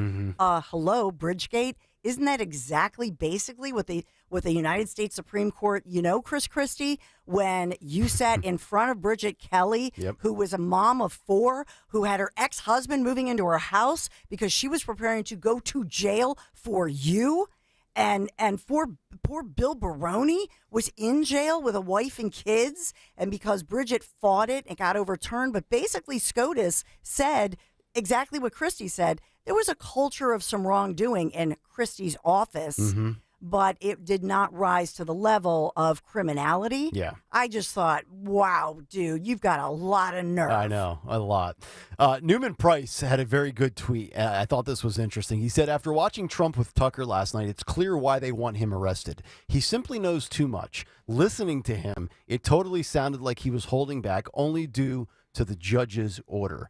And I didn't get the feeling that he was, trying to withhold everything, but there was a feeling last night of, there's no doubt about it, this is absolutely part of the MO of the left and the Dems and even the Never Trumpers, because he has the dirt. He knows the way the game is played, and he doesn't play their game. Although I didn't get the sense that he was really holding back. I thought, and that's the thing. We can't criticize Trump for being too over the top and bombastic and then ridicule him and rip him saying, like, I need more from you. It's almost like from a delivery standpoint, sometimes he can't catch a break.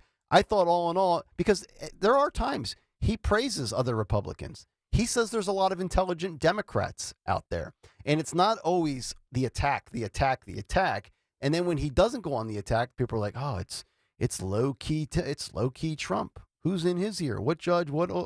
So I thought that was kind of interesting because I didn't pick up on that vibe with Trump last night. I felt overall he was pretty good. And I really thought the I don't do two people at one time line was just phenomenal. I thought Tucker Carlson was going to fall off his chair, as was I. 855-839-1210 if you want to jump in. Working our way towards what's on the cut sheet. That's coming up at 7:45, and we're back after this on Kayal and Company. You're out of breath. Have a constant dry cough that won't go away. It could be interstitial lung disease. ILD is rare, but it's serious. It can be the fight of your life. And you can't face the fight of your life if you don't know you're in it. Ask your doctor. Find a pulmonologist. Get answers. There's hope. There's help. But don't wait. Go to lungsandyou.com/fight ILD. See Joe Conklin with the City Rhythm Orchestra at the Miller Center in Reading, PA, and Springfield High School in Delaware County. Oh my goodness, it was absolutely wonderful. All the voices and the singing. I mean, he could just imitate anyone, any sound. Excellent. Oh my goodness, it was just too hilarious. Too hilarious. It's Conklin and City Rhythm at the Miller Center in Reading on Wednesday, October 18th, and at Springfield High School in Delaware County, Saturday, November 11th. For tickets, go to joeconklin.com. joeconklin.com. When you need to know, depend on KYW News Radio 103.9 FM. The funeral for Eddie Irizarry, the man killed by police while he sat in his car, will be held today. Officials have suspended and will fire the Philly police officer who shot him. 4 people have been arrested in connection with the kidnapping of newborn twins in Michigan. The Philly Naked Bike Ride is back for its 15th year this weekend. Get the latest anytime on KYW News Radio. Now on Crystal Clear 103.9 FM. You've never needed us more. With food prices going up, it's hard to decide on what to buy and where to buy. If you're looking for a way to stretch your food dollars, look no further than your neighborhood grocery outlet. We have the name brands you love for 40 to 70% less than regular grocery stores. Our stores are locally owned and operated by people in your community, so we understand the challenges you are facing. Stop by your local grocery outlet today for deals you won't believe. Grocery Outlet Bargain Market. Diabetes, high blood pressure, anxiety meds, everyone's on them. If you're a 50-year-old male, maybe a bit porky, and you may even have type 2 diabetes, $1 million of term insurance may only cost you about $200 a month. Call Term Provider. Speak with Big Lou at 800-700-6898. Big Lou will find a term life policy for you even if you have type 2 diabetes, are overweight, or have high blood pressure. Term Provider has helped thousands of people like you who think they can't afford term life insurance. To buy $1 million of affordable term life for you, all you need to do is call Big Lou at 800-700-6898. Lou will make sure the scales are tipped in your favor. Call 800-700-6898. Big Lou will answer your call and work to fit you into a term life policy that you can afford. Remember, Big Lou's like you. He's on meds too. Call 800-700-6898. 800-700-6898 or biglou.com. 1877 Cars for Kids.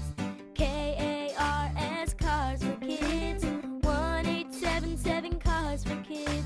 Donate your car today. Donate today at carsforkids.org. That's cars with a K. Your car can be picked up as soon as the next day. Receive a tax deduction and vacation voucher. 1877 Cars for Kids.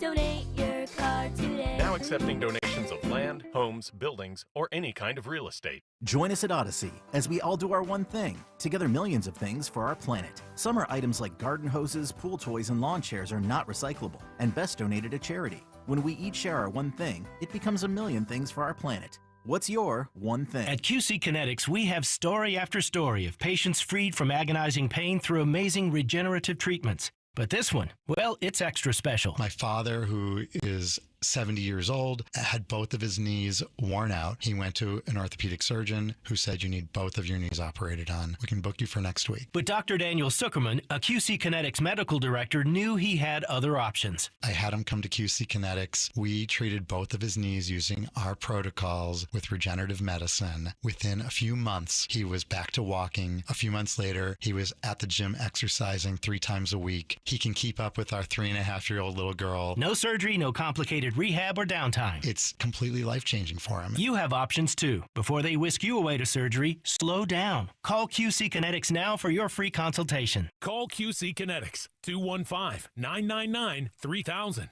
That's 215-999-3000. 215-999-3000. Calling on Blackwood to follow 1210 WPHT on the free Odyssey app. Download it now.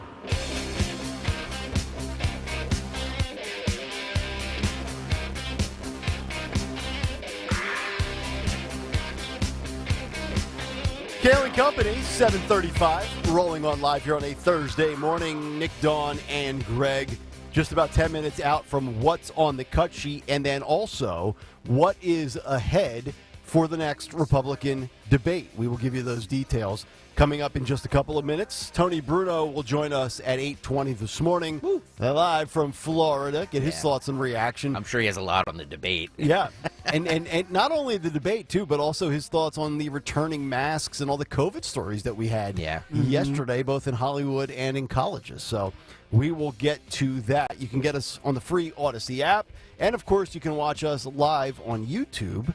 Just go to youtube.com/@1210WPHT.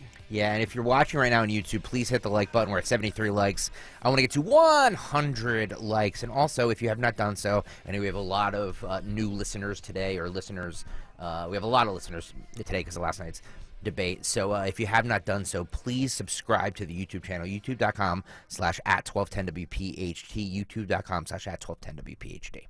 There you go. And, last night maybe you didn't watch a lot of it. Maybe you didn't consume any of it all because you got a lot going on. Summertime still going on, back to school stuff. But the next one is going to be here before you know it. And that'll be at the end of September, as the primary debate will move for the Republican Party to California, which will happen in Simi Valley at the Ronald Reagan Presidential Foundation and Institute. And here's a couple of things that you will need to know about this one. This will be airing on Fox, Fox Business, Univision, and Rumble. and they will be obviously doing it live. And the thing that changes with this one, you needed 1% in 3 national polls to qualify as a candidate for last night, or 1% in 2 national polls and 2 early state polls. Next month, the debate will reportedly require at least 3% in 2 national polls, or 3% in 1 national poll and 2 polls conducted in early states. I do not think that this will be an opportunity for Trump to come out. If I had to guess right now, I think he will skip that one. And to be honest, I don't know that he's going to need to do an alternative presentation at the end of September like he did last night. So unless there is something on the Georgia front that he really needs to flush out with, the American public, I would not expect him to be involved at all. Honestly, if I'm him, I'm just posting and giving thoughts as the second one unfolds, almost doing like a live commentary, so to speak. I don't get the feeling that he feels like he needs to jump in for round number 2. But it will be interesting to see who can follow up their performance. There's zero chance he's doing round number 2 because I think it's also a Fox News debate, isn't it? Or Fox Business? Well, they're saying Fox Business, which I've got to imagine it would be on Fox News as well. You would think. Yeah, I think, and then there's one in October, like October 10th. That's in Alabama or something like that. If he does any of them, he'll probably do that one. Be a good spot for him. I totally agree with that.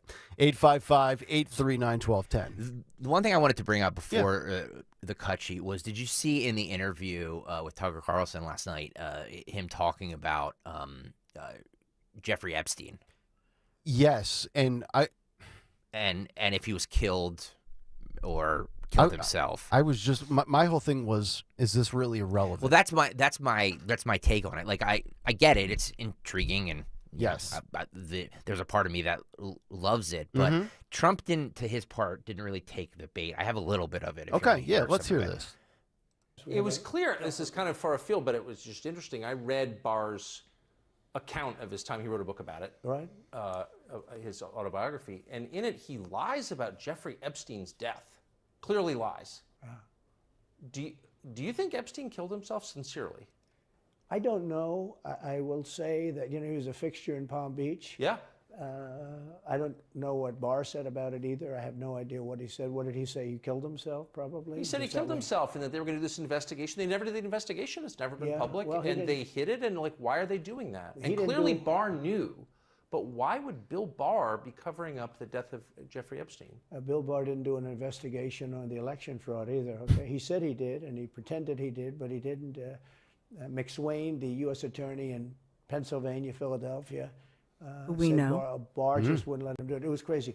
Barr became so petrified, so frightened of being impeached. They were going to impeach him. I don't know if you remember it. Yeah. It's not a big moment in history. But they said, we're going to impeach. They play a much rougher game, the left, the lunatics. And they were going to impeach Bill Barr, and he was petrified. Now, how do you not get impeached? Don't do any of this stuff.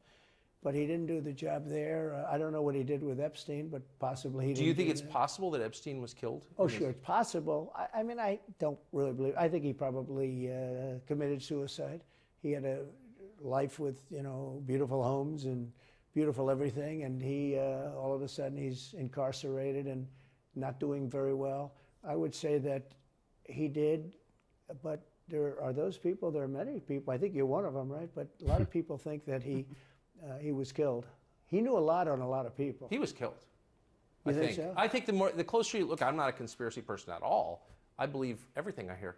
But yeah, the closer you look into it, God. I mean, the Attorney General of the United States, your Attorney General, clearly lied about the Epstein death. Yeah, and he was. Why? He was certainly. It wasn't well done. They had no cameras. They had no anything. Everybody was sleeping, and a case could be made. Look, I'm not going to get involved in it, but I can tell you a case could be made either way. But it certainly wasn't the most well-run place. So he kind of really dances around a lot of that there. I don't know how, I get it. It's a cool soundbite. We're playing it, obviously. Yeah. It plays well on Twitter. It plays well on the internet. But, does it really? I guess it's the audience. I don't know. But, I would say that, having seen that, because I did not see that last night, I've seen that now for the first time just here. I would love Tucker Carlson to have a sit down with Trump where they talk about Epstein, 9/11, any of these. Yeah. I would love to hear Trump's thoughts on all of the controversial historical moments in our country, in this world. It doesn't do. Right now, he's a candidate for POTUS, and so I understand why Tucker Carlson's he's fishing a little bit because you want to make big news. What if Trump said, well, because he's briefed. I mean, Trump knows much more than he's saying here, and we know that. Yeah. But Trump is being smart. Of course he is. And so he's not taking this bait. And so, but for Tucker, okay, this is the problem with this kind of a sit down, which is why we all have been saying, and a lot of people have been saying, I just wish he had done a town hall, go to, as I said, get Anthony Oliver and do a big town hall and have Americans and all people from all walks of life, working people talking about the economy and how tough it is. Yeah. I would have loved that. And I think that's what Trump should be looking toward during the Fox Business debate that I think Greg's right, he's not going to attend. Hold a rally, town hall, whatever.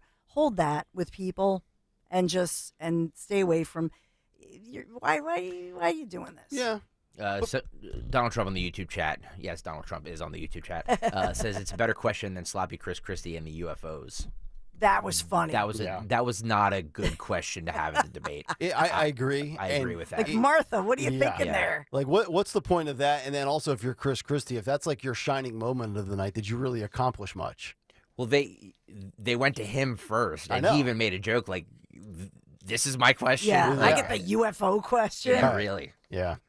855-839-1210 if you would like to jump in. But here's the thing, too, with Trump, with Tucker. You have to understand your setting, and you got to know that that Tucker's probably going to go down these avenues. That's Tucker. He's not going to ask you, about the debt ceiling or anything of, boring content. He's trying to make something out of it. So boring content, like the economy, that's boring content. But I mean, like stuff that's hard to really digest, like all the spending. Forget about the gas prices. That's what we care about. But kind of the Nikki Haley numbers that she was throwing out. I'm so tired this morning, by the way. I'm exhausted from last night. What is happening? You are such a baby. I know. I am. I need a longer nap today. And I napped yesterday too. And I'm telling you, it was like 12:15 last night. I'm like, I've got to be up in 4 hours. And I'm still typing my big take. I felt like I was like writing a speech for somebody's campaign. I'm like, I needed another cup of coffee. We need to grab the line from the first Avatar movie. You're like a baby. Remember that line when she tells him that? That's You're like a baby. And it's only going to get worse when Bruno gets here, so I'm just warning people. That's coming up at 8:25 this morning. In the meantime, it is 7:45. Let's get to a Thursday edition of What's on the Cut Sheet. Uh-oh. What's on the cut sheet? What's on the cut sheet on this Thursday is brought to you by our good friends at Cherry Hill Volvo, where they have ample inventory of brand new and beautiful pre-owned Volvos. Enjoy the luxury experience you deserve. They always go the extra mile for their customers because relationships matter at Cherry Hill Volvo. Check them out on Route 70 in Cherry Hill Volvo, where relationships matter. So I want to start with this. We have plenty of sound from the debate last night, but I wanted to start with this. So in the spin room last night, apparently Donald Trump Jr. and Kimberly Guilfoyle tried to get in, and the Fox News security would not let them in. Good. It's amazing. Yes. So of course they filmed it because they wanted to make it a viral thing. Okay. And I'm buying into it. So Fox News blocks Don Jr. From getting into the post-debate spin room. Here was that from last night. Okay. Right now, trying to ban people from actually having discourse about politics.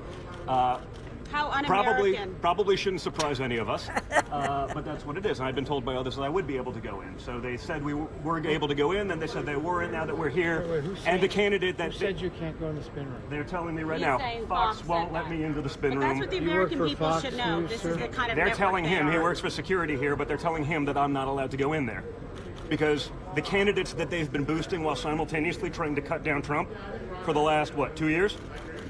didn't perform as they had hoped. So they can't have someone who can maybe be a representative of my father. Just like a few weeks ago when I was canceled after the first indictment, I was scheduled to go on. And about 5 minutes before I'm on, I found out I'm no longer on because apparently I wouldn't be a great surrogate to talk about my father's indictment.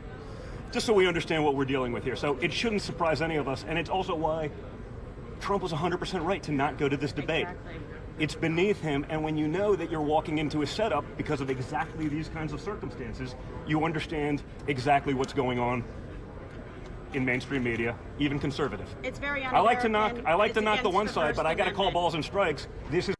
Well, he's exactly right, and he mentions the word surrogate. Remember, last week and a couple of days ago, we were hearing names such as, well, on behalf of Donald Trump, you could have Byron Donalds, or you could have Matt Gaetz from Florida, and of course, you heard about Eric Trump Jr. So this should come really as no surprise. What about Laura? They loved Laura. They had her on all the time. They could. I think, in my humble opinion, it would have behooved them to just to say maybe they don't want Kimberly because she's an ex-employee. I don't know. But what about Laura? Yeah. Why not they have her on all the time? Mm-hmm. So what about her? I think, to me, Fox, that's a stumble. Let somebody in. Maybe they didn't want these two for whatever reason. Well, they also tried to control the way their content was shared online. Did you guys see the story about how Fox was saying you can't post clips of the debate on Twitter? Yes. Right, it's theirs exclusively. Yeah. Yeah, they don't want, I mean, like, they're looking to capitalize on their own content. So I understand what they're doing. There's a fair use argument here. It's kind of bizarre to me. Which is what the excuse we're using. Right. This is fair use. We're talking about it on a political talk show. Well, which is frustrating too for us because we try to add our video on YouTube to some of the audio we're giving you, and we can't have clips. Like if you watched the Big Take this morning, you did not get any of those Big Take audio clips via video on YouTube. Yeah, but you're getting them here, right? So, which is another reason why I did tune into the YouTube channel, youtube.com/@1210WPHD. All right, so last night in the I guess it was the second hour of a really long 2-hour debate. Like, all right, can we trim this down a little bit? Maybe I agree. An hour. I agree. Get some of the lessers off the stage and make it a 4-person. Can we just have like an elimination chamber? Elimination. They did bring up Donald Trump and him turning himself in Georgia today. This is how that sounded. This is cut. Where are we, Daniel? This is cut 14, my friend. Former President Trump has been indicted in 4 different states on 91 counts. He will be processed tomorrow in Georgia at the Fulton County Jail for charges relating to the 2020 election loss. You all signed a pledge to support the eventual Republican nominee. If former President Trump is convicted in a court of law, would you still support him as your party's choice? Please raise your hand if you would. And then everybody but Christie's hand goes up, and then he calls him out on it. Right. Hold on. So just to be clear, Governor Christie, you were kind of late to the game there, but you raised your hand? No, I'm doing this. Look. What does that mean? And I know you didn't. Whoa. No. What's the look, here's the bottom line. Someone's got to stop normalizing this conduct. Here we go. Mm-hmm. Okay?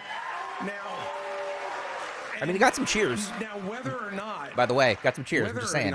He did. You believe that the criminal charges are right or wrong? We talking about Bridget? The conduct is beneath the office of President of the United States.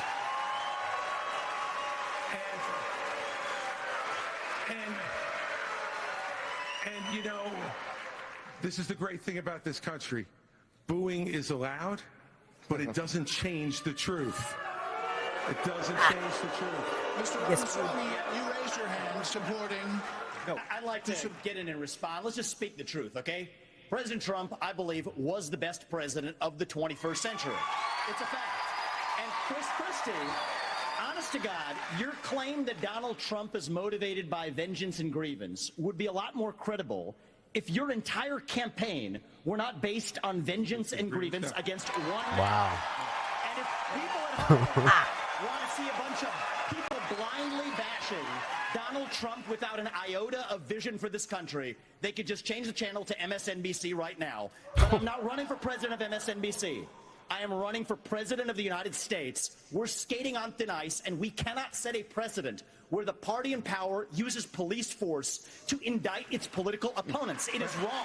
We have to end the weaponization of justice in this country. 30 seconds, Governor DeSantis. Look, let me tell you I'm sorry. 30 seconds, Governor You Christie. make me laugh because you sit here in an answer.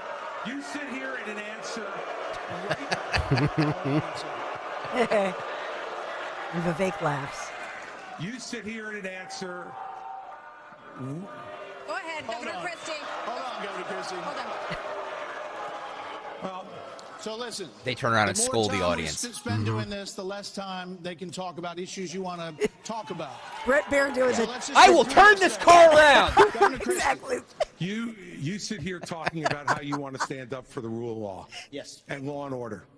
And the fact is that it can't be selective. In your book, you had much different things to say about Donald Trump than you're saying here tonight.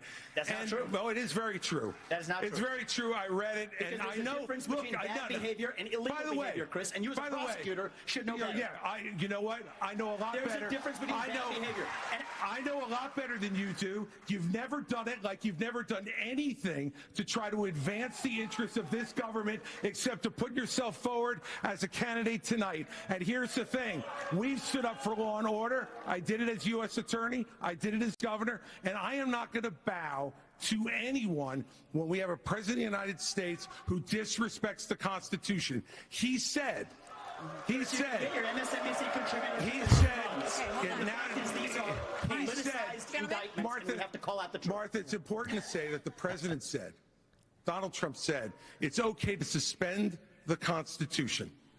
Now, the oath you take is to preserve, protect, and defend, not suspend. I will always stand up for our Constitution, regardless of the political pressure. We have another question for you. Wow. Yeah, we've got to bail out of this now, but Vivek, please stop mentioning MSNBC. Our producers are trying to hit the dump button. Wow, Christie getting very, very combative there. But I think Vivek got under his skin. Yes. Like, you built your whole campaign around blah, blah, blah. Yeah. And Christie's like, whoa. Yeah, he was right. And I just think, Vivek is showing his workout videos. He's like playing tennis. He's playing up his energy and his youth. And I want all of them. Look at all of them. He's running circles around all of them, and he is high energy. And the way he speaks, and he quickly comes up with these things. They were not memorized. To your point earlier, Nick, when you said there was a lot of memorization going on, and they were trying to deliver their line. Yeah. With Vivek, he's very quick. He's obviously at a higher level of intelligence than the average person or most people. Right. And so again, I will say, however, that you saw Vivek with Chris Christie. You saw Vivek taking on Nikki Haley. You saw Vivek taking on, they were going at it over national policy, and Vivek and Pence. But you did not see anybody in this regard take on DeSantis. One piece that was strange, I don't know what was going on. In the very end, in their closing remarks, DeSantis had this, he almost looked like he had smoked something, and I know he didn't because he's on the stage. Yeah. But they said, your final thoughts? And DeSantis kind of has this starry look, and I don't know what was going on. And they go, Governor. And I thought, what was going on? Yeah. He almost had that deer in the headlights moment, and that was sort of strange to me. Otherwise, I thought for the most part, DeSantis was allowed to look presidential and just keep things on the rails. Yeah, maybe he was thinking about mustard. Which, by the way, we might have to roll. I've got this here from our crack staff. Take a listen to this. Mustard. Oh my god. Oh my god. Oh my god. Thank you. We need a. Can you play that one more time? Yes. Mustard. Metallica and mustard, baby. Get it while you can. We need more of that. I need more of that. Yes. I need more of that. Clearly everybody was gunning at Vivek last night. Chris Christie also went after him because of the line about his funny last name, and he compared it to Barack Obama, and he also said he sounded like Chat GPT. Hand raise? You do not. I think it was a hand raise for him, and it's my hands are in my pockets. No, because no, the I climate didn't change raise- agenda I is didn't a raise a hoax.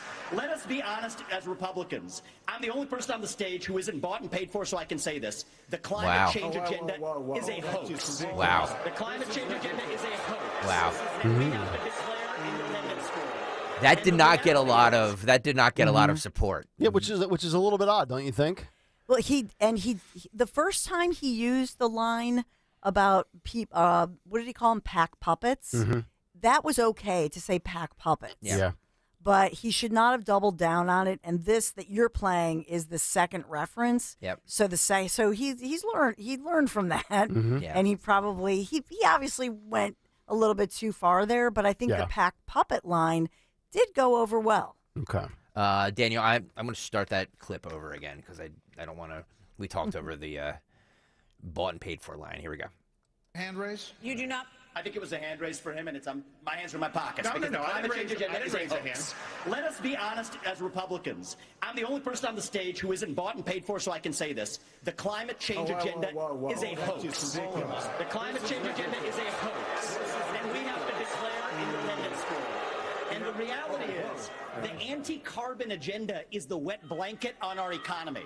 And so the reality is more people are dying of bad climate change policies than they are of actual climate change. Governor Haley, are you bought and The paid death rate for? is down by Hold on, 98% in the last century. Listen. I've had it- no, Wait, hold on. I've had enough. He's had enough. I've had enough Enough. already tonight of a guy who sounds like ChatGPT standing up here. That's a pretty good line. And you hear Vivek back. The last person in one of these debates, Brett, who stood in the middle of the stage and said, "What's a skinny guy with an odd last name doing up here?" was Barack Obama, and I'm afraid we're dealing with the same type of amateur standing on stage tonight. He was a Wait two-term for it. president, though. Wait for it. Give me a hug just like you did to Obama. And you'll help elect me just like you did to Obama, too. Give me that bear Give me a hug. Hold on. Yeah, that was a good line. That was a good- Governor Haley, would you like to respond? Are you So, bought and Brett, paid what I for? would like to say is There we go. You know, I think everybody on that stage, not Vivek Ramaswamy, knows that Vivek Ramaswamy has risen up the boards. People are talking about him. He's plastered all over the TV. Yep. And this is once again the swamp against the outsider, and they're looking at this guy. Other than DeSantis, who doesn't seem to be overly perturbed by Ramaswamy, they're all kind of looking at him and like, you know what? I'm going to take my shot and my swipe at this guy. You know what's funny is that we saw the pre-notes or the pre-debate prep that DeSantis was given, and it did say go after Vivek. That's correct. And he didn't. He was one of the only ones, Yeah. unless I missed it. No. I don't remember him. I did not see it. He never.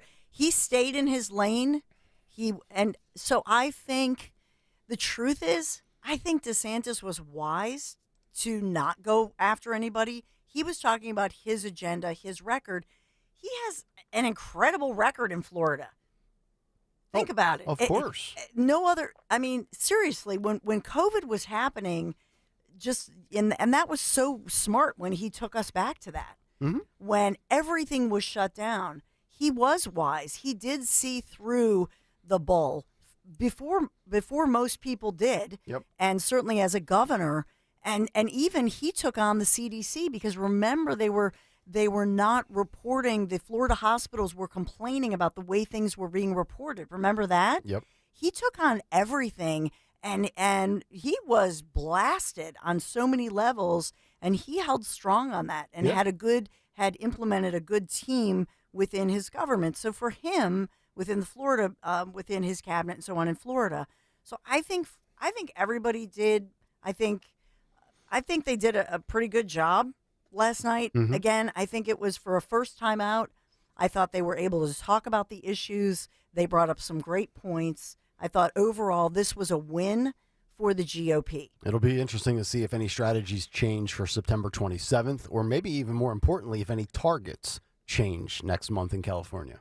Pence was the first one to go after Vivek with this. I'm going to start with cut 12 here, Daniel. He started off the shot at Vivek with this comment about not the time for on-the-job training. Look, I was a House conservative leader before it was cool.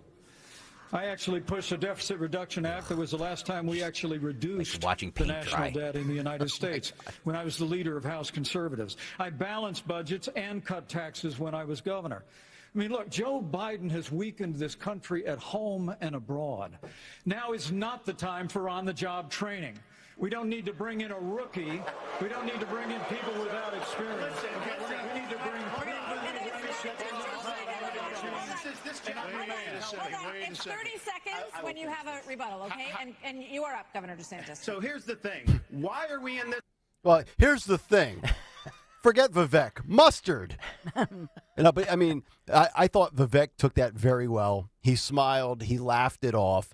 And Pence is trying to argue that he was a part of something before it became cool to be a part of something, which I still don't know. Being a House leader is really cool, but it's an interesting job for sure.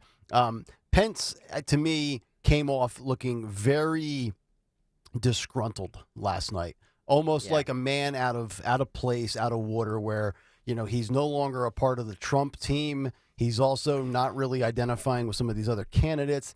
He doesn't do it for me. Yeah, and the truth is he's taking credit for what President Trump did, and everybody knows that. Who, by the way, was a rookie, and you know what I mean? Like he was a governor. He was in Indiana. No.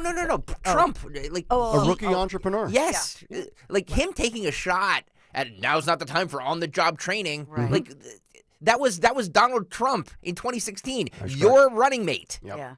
Like it makes no sense. I agree. Well, Donald Trump's rookie mistake was trusting too many never-Trumpers within his own administration. Yeah. See if he can change that second time around. I think he will. That's a lot of people he didn't trust.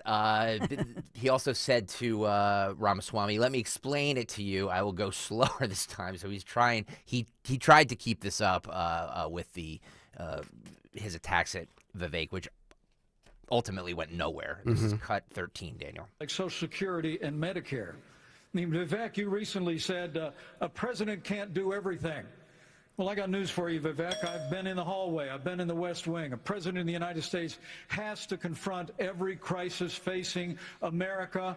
I will put our nation back on the path to growth and prosperity and restore fiscal responsibility, just as I did in Congress and as governor, Mr. Vice President. and when I was vice president. But Yeah, I mean, hold on. You were named earlier. I'm going to give Vivek first. We'll get to both of them. This isn't that complicated, guys. Unlock American energy. Drill, frack, burn coal, embrace nuclear. Put people back to work by no longer paying them more to stay at home. Reform the U.S. Fed, stabilize the U.S. dollar, and go to war. The only war that I will declare as U.S. president will be the war on the federal administrative state that is the source of those toxic regulations acting like a wet blanket on the economy. So I'm not sure I exactly understood Mike Pence's comment, but I'll let you all parse that out. For me, it's pretty simple. That's something a U.S. president can do with focus, and I'll deliver on it. Well, let me explain it to you. Vivek, if I can. I'll go slower this time. I sometimes struggle with the reading Look, comprehension. I was a House conservative leader before it was cool. And there we go. Yeah, I don't think he needs to go slower for Vivek. If anything, Vivek needs to talk slower. Pence is trying to say, I've been through the wars, young man. I'll tell you what it's all about. But Vivek nails it when he talks about energy and drilling, which, what has Trump been saying for months? With first thing back in, drill, baby, drill. There's a lot of that. And that's one of the big takeaways. There's a lot of the Trump policies on display last night without him being present at the debate. Yeah, that's true. The whole condescending, demeaning body language and wording and tone does not go over well with Vivek. Obviously, this is, it just, to me, it was kind of icky. I did not like that from Pence. And it was, and it's just, there's no truth to it. I mean, this is somebody who graduated from his Catholic high school in Ohio as a valedictorian, went on to Harvard with a biology degree, and was always at the top of his class. He's clearly a brilliant guy. And so for Pence to act in this demeaning manner to somebody, I don't know. It really was a turnoff to me. I would agree. Nikki Haley also battled Vivek. You can tell Vivek won this debate because of all the people that went after him. Yeah. On Ukraine. I'm going with cut 18 here, Daniel. So, Governor Haley, you did not raise your hand, meaning that you would support more funding for the Ukraine war. You have said of Governor DeSantis that you didn't appreciate it when he initially called it a territorial dispute. Why? First of all, the American president needs to have moral clarity. They need to know the difference between right and wrong. They need to know the difference between good and evil. Right. When you look at the situation with Russia and Ukraine, here you have a pro-American country that was invaded by a thug. So when you want to talk about what has been given to Ukraine, less than 3.5% of our defense budget has been given to Ukraine. If you look at the percentages per GDP, 11 of the European countries have given more than the U.S. But what's really important is go back to when China and Russia held hands, shook hands before the Olympics, and named themselves unlimited partners. A win for Russia is a win for China. We have to know that. Ukraine is the first line of defense for us. And the problem that Vivek doesn't understand is he wants to hand Ukraine to Russia. He wants to let China eat Taiwan. He wants to go and stop funding Israel. War. You don't do that to friends. Here, stop. I was just going to say that if she's the president, we're in World War III right now. Yeah. She's a giant war hawk. Oh my She's goodness. A giant war hawk. There's no question in my China's mind. going to eat Taiwan, she said too. Vivek, Viva Las Vegas. A little bit more here. What you do instead is you have the backs of your friends. Ukraine is a front line of defense. Putin has said once Russia takes Ukraine, Poland and the Baltics are next. That's a world war. We're trying to prevent war. Look at what Putin did today. He killed Prigozhin. When I was at the UN, the Russian ambassador suddenly died. This guy is a murderer, and you are choosing a murderer over a pro-American country. So we declared war on Russia last night? Well, apparently, and for those that aren't paying attention, Prigozhin and his plane went down and assumed to be dead, one of 10 that crashed and perished. Yeah, I mean, I thought the Democrats were the ones that were, warmongers lately and trying to lead us into battle. I don't know that DeSantis would do that. I don't know that Ramaswamy would do that. But I damn sure think Nikki Haley's ready to go to battle. Yeah, she was way too pro-war for me. I mean, it just sounded like she just sounded like every neocon that I despise from 2004. By the way, too, did Tim Scott just take a bathroom break or something? Like, where did he go? Yeah, he was kind of non-existent last night. He's done. I will say for Nikki Haley, and she had a great line about her husband and his service, and so she does personal to her, and she does say, this is to prevent war, and this is what you need to prevent war. So I think what I'm inferring from you, Greg, is she's part of that. We talk about the Pentagon budget, and this is a machine, and it's huge money. And so that element of society and that element of the swamp is sort of Dick Cheney-ish, And so, yes, I understand that, but I don't think she's a warmonger, but I do think she's she's definitely she would never cut that Pentagon military budget, and that is a piece of being a Republican, but right? She mentioned, the defense budget and all the money that we have given to Ukraine. How about her citing the fact that we've only given 3.5% of our defense budget? Think about how big that budget actually is, right? Upon all the billions that we've given to Ukraine. That's just it. If you had a pie and you look at the defense budget, the Pentagon budget, the military budget compared to everything else, and that's why. And Democrats are the ones usually that will point to that. But to her point, what she's saying is because we are the richest and we are the most powerful, that's why people don't mess with us, and we're preventing war. Right. And even saying with Ukraine, that's just you're opening a back door. E. Flores 88 on the YouTube chat says Greg will only fight when it is on his doorstep. It's too late then. Sure. I don't want. We're in perpetual wars. Wars are profitable. There's reasons these politicians and lawyers want to send us into wars. Yep. Enough. We're not declaring war on Russia. Right. Well, she's not either. But let us not forget peace and prosperity. Donald J. Trump. He absolutely understood that if we are in business deals with individuals, and that's why there was a cheap shot when they said Trump at some point said that Putin was a smart guy or whatever. Trump was trying to keep the peace. And one way to keep the peace, quite frankly, is when everybody's doing well, when the world economy is fantastic and everybody's in business and everything's moving and everybody's working, that peace and prosperity go hand in hand. Nobody knows that better and did it better than Donald J. Trump. And this is prior to the pandemic, obviously. Yes. Well said. I'm going to go on with this clip, please, because Vivek wants to raise his hand and speak. Yeah. Mr. DeSantis, Nikki, I wish you well in your future career on the boards of Lockheed and Raytheon. I'm But not the on fact the of the boards matter, of Lockheed and Raytheon, and you Boeing came off of it, but you've been pushing this lie.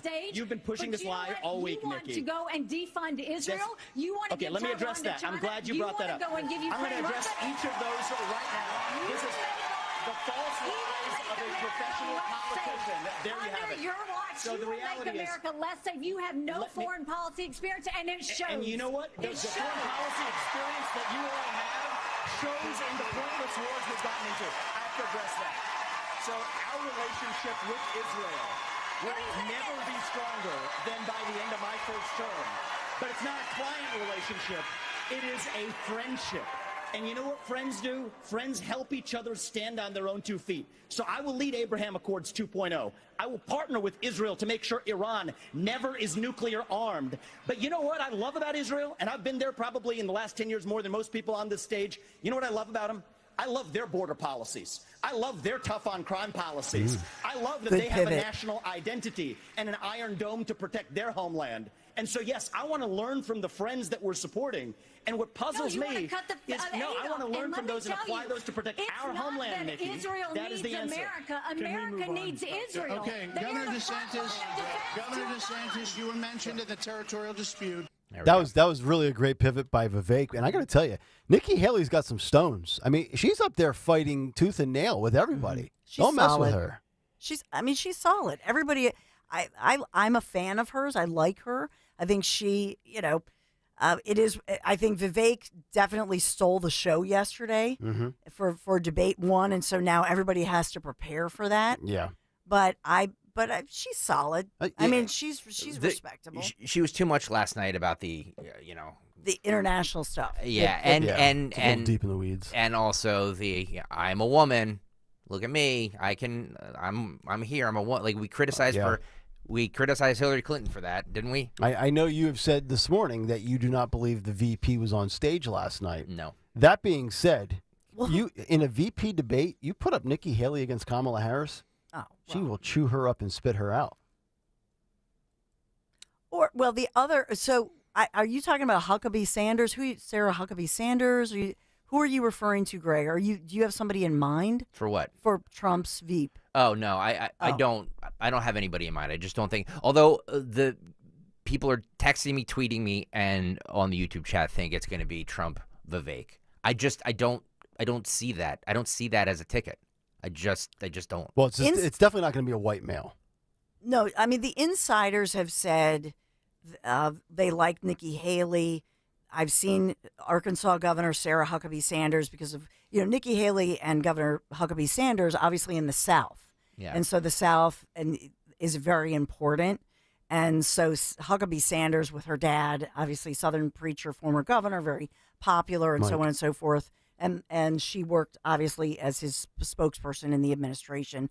Another name, South Dakota Governor Kristi Noem, who's been in there. Yeah. But I would say of all those, my favorite is honestly Arkansas Governor Sarah Huckabee Sanders. Yeah. She had that great speech a while back that we talked about, remember? Yes. Yeah. Yeah, but Nikki Haley, solid. I'm a fan. Yeah. I like her. I really think in truth, former President Trump still won last night's debate. Even though he wasn't even there, he wins every time. Yeah. And so look at where people go. Well, which one of these individuals might be a good Veep? Well, we're all in agreement that it won't be Carrie Lake, correct? Correct. Okay. Even though I know her name is always floated. Always out there. Yeah. Must code R on the YouTube chat says Byron Donalds. Love him. I love Byron Donalds. Vivek also, and boy, it wasn't my intention to play all of him. I do have other people on here. No, but he's interesting. But Vivek slams U.S. politicians making the pilgrimage to Ukraine to visit their Pope, Zelensky. This is cut 20, Daniel. The U.S. has committed nearly $77 billion in aid to the Ukraine war. The administration is now asking Congress for $24 billion more. Regardless of that, the specifics of that plan, is there anyone on stage who would not support the increase of more funding to Ukraine? We would not support it. Europe needs to step up. I mean, Vivek is the only one who raises his hand. Mr. Ramaswamy, but you're saying you would not too, Governor DeSantis? I will have Europe pull their weight. Right now, they're not doing that. You would not support and I think we need to do, and I think our support should be contingent on them doing it. And I would have support in China to be able to take China and do what we need to do with China. Mr. Ramaswamy, you would not support an increase of funding to Ukraine? I would not. And I think that this is disastrous, that we are protecting against an invasion across somebody else's border when we should use those same military resources to prevent across the invasion of our own southern border here in the United States of America. We are driving Russia further into China's hands. The Russia-China alliance is the single greatest threat we face. And I find it offensive that we have professional politicians on the stage that will make a pilgrimage to Kyiv, to their Pope, Zelensky, without doing the same thing for people in Maui or the south side of Chicago or Kensington. I think that we have to put the interests of Americans first. Secure our own border instead of somebody else's. And the reality is, this is also how we project strength by making America strong at home. Wow. Yeah. I mean, you got the southern border, we got Maui, we got Kensington. He's raising his hand, pointing his finger. He loves Philadelphia. By the way, that is the Kensington thing. That's all Dawn's buddy, Kathy Barnett. That's all her influence. It's good prep. Yep. Is it me, or does DeSantis come off very uncomfortable when it comes to foreign policy? Is that too big of a thing for him to bite off right now? No. Okay, because he's had some rough goes with it in the past as well. I think you bring up a great point, though, and that I think that's a concern. It is. Meaning what? Oh, about his foreign policy? Yeah, I'd like to hear more from him as far as his foreign policy. I just think DeSantis was he was very worried about. I didn't think he was completely comfortable. He obviously was not comfortable off the beginning. When you saw the look on his face in the very beginning, because he went first, he looked like he smelled some bad mustard. Like somebody... Mustard. He had this look on it, and I'm thinking, what is that look? Yeah. But he just looked a little bit, I don't know, awkward, and looked. I don't know what that. I don't know how to interpret it. He just did not look completely comfortable in the moment. A couple of tweets here. I want to get your guys' thoughts on this. Jacques Gary says Haley sounds like everyone's first wife. Like you get her as a divorce attorney. I mean, you better be represented by a good attorney. Yeah. Road Warrior is saying Prigozhin isn't dead. Yeah, there's theories that it was his body double. Because he has a body double. No. These guys, they have body doubles. So, right. Well, Saddam had a bunch of them. Also, the only place reporting that he's dead is Russian state media. Oh. So you have to be wary of what comes out of that. So it's his plane, though. Road Warrior is onto something. Okay. We know that it's his plane, though. That was confirmed. But we just don't know if he was on it. Okay. The logs show that he was, but I mean, come on. Right. Well, the White House log also showed that the Bidens weren't around on that Friday, and we found out that they were. So logs are logs. Well, you can't put it past Putin because any one of his adversaries does end up dead. But you also can't trust what comes out of Russian state media. Talking about DeSantis being kind of a wooden puppet last night, and I don't mean that in a like a puppet way. I mean just he was very stiff when he's talking about the deep state and bureaucrats shutting down the country. Is when he said I would fire Anthony Fauci, and he just said it in a way that it didn't resonate with me. It sounded very scripted. Okay. This is cut 16, Daniel. This gentleman Hold on. It's 30 seconds when you have a rebuttal, okay? And you are up, Governor DeSantis. So here's the thing. Why are we in this mess? Part of it, and a major reason, is because how this federal government handled COVID-19 by locking down this economy. It was a mistake. It should have never happened.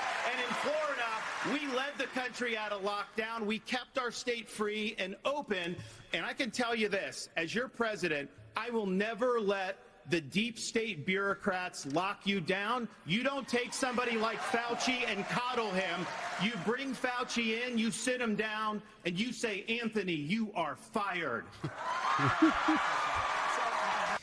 Can I get that as a drop? I need Anthony, you are fired. And we can use that on the show when Dorenzo's... Don't make fun of not my Anthony. Not my Anthony. You have to go back to that. If we can just isolate his face when he says the Anthony, you're fired. Yeah. He's just so uncomfortable saying that. Let me just go back to it. See if we can. And you say, Anthony, you are fired. He just looks so uncomfortable when he says that. Right. He looks down. He licks his lips like it's all. That's the I think that's the military in him. I think that's like the old trained kill. Like I really think he genuinely despises Anthony Fauci. He hates Fauci's guts. He retired. How can he fire him? Well, no, yes. he and meant... I didn't think he would ever fire him 3 years ago if he was there either. I've said that. But wasn't he speaking? He was saying he would have fired him. Is that what he guess meant? so. I don't know. No, he wouldn't have. Let's start the clip over again, Daniel. For those of you, if you want to see the video, youtube.com/@1210WPHD. Let's start the video over. Hold on. It's 30 seconds when you have a rebuttal, okay? And you are up, Governor DeSantis. So here's the thing. Why are we in this mess? Part of it, and a major reason, is because how this federal government handled COVID-19 by locking down this economy. It was a mistake. It should have never happened. And in Florida, we led the country out of lockdown. We kept our state free and open. And I can tell you this, as your president, I will never let the deep state bureaucrats lock you down. You don't take somebody like Fauci and coddle him. You bring Fauci in, you sit him down, and you say, Anthony, you are fired. I don't know. It just you bring him in after the show in the conference room and you say, you are fired.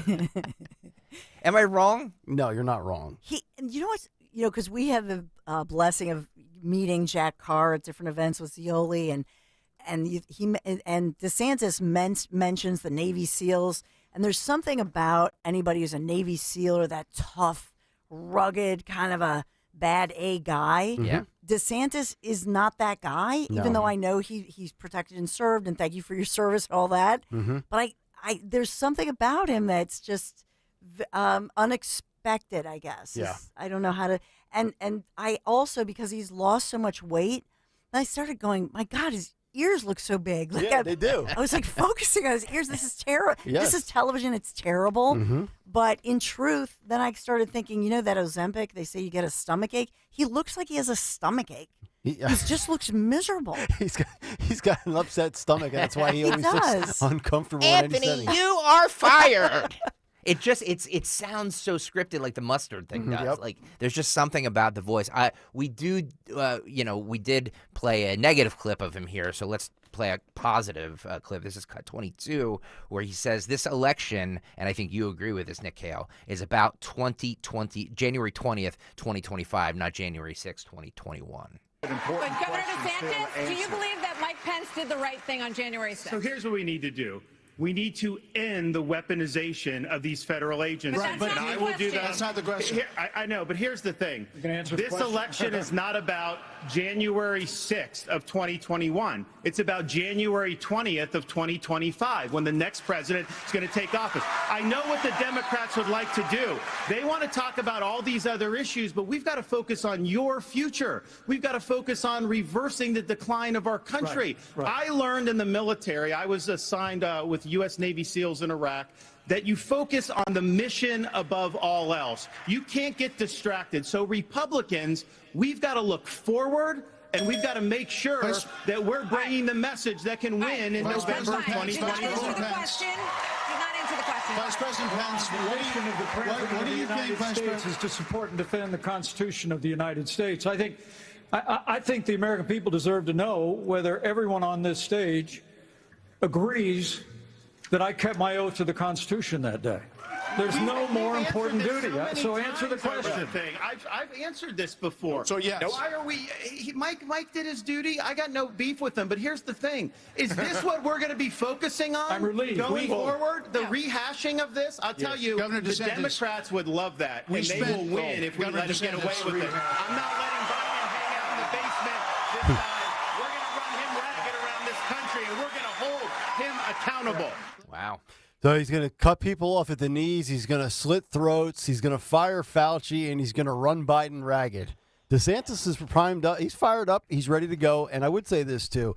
Again, there's nothing you can undo about the past. You can't undo 2020. You can't revisit COVID. You can't fix January 6th. So, yes, some people want to bring that up, whether it's the question or the politician. The bottom line is it's about January of 2025 and how we get this country back on track, hopefully. Yeah. Yeah, and that was a great moment for DeSantis. Again, looking like the grown-up in the room. It gave him that chance to look presidential. Yep. I just think whatever's going on with him feeling uncomfortable, and it's weird to be a part of that, right? And so I think that now that DeSantis has this under his belt, he'll feel more comfortable next time. But as far as being on point and sounding good with policy, I thought that was a real win for him. I would agree. A good win for DeSantis in the state of Florida, and that is where we go when we come back, is the man, the myth, the legend, Tony Bruno. Technical issues not going to happen today. Card subject to change. Tony Bruno joins us next for Reaction here on Kayal and Company. So the NFL season starts in like a week and a half. Where are we at? FanDuel Sportsbook in partnership with Valley Forge Casino. Sign up right now. New customers get $200 in bonus bets guaranteed when you place your first $5 bet. I think the Eagles are a 4.5-point favorite over the New England Patriots for Sunday, September 10th. I will lock that in right now. If you've been thinking about joining FanDuel, there's no better time to get in on the action than right now. You can bet on everything from spreads to player props to over-unders, much more. Visit FanDuel.com/Greg to kick off the NFL season. FanDuel.com/Greg. Go there and sign up now. FanDuel is the official partner of the NFL and is the official partner of 1210 WPHD, so you know you're in good hands. 21 and over, President PA. First online real money wager, only $10 first deposit required. Bonus issued is non-withdrawable bonus bets that expire 7 days after receipt. Restrictions apply. See terms at sportsbook.fanduel.com. Gambling problem, please call 1-800-GAMBLER.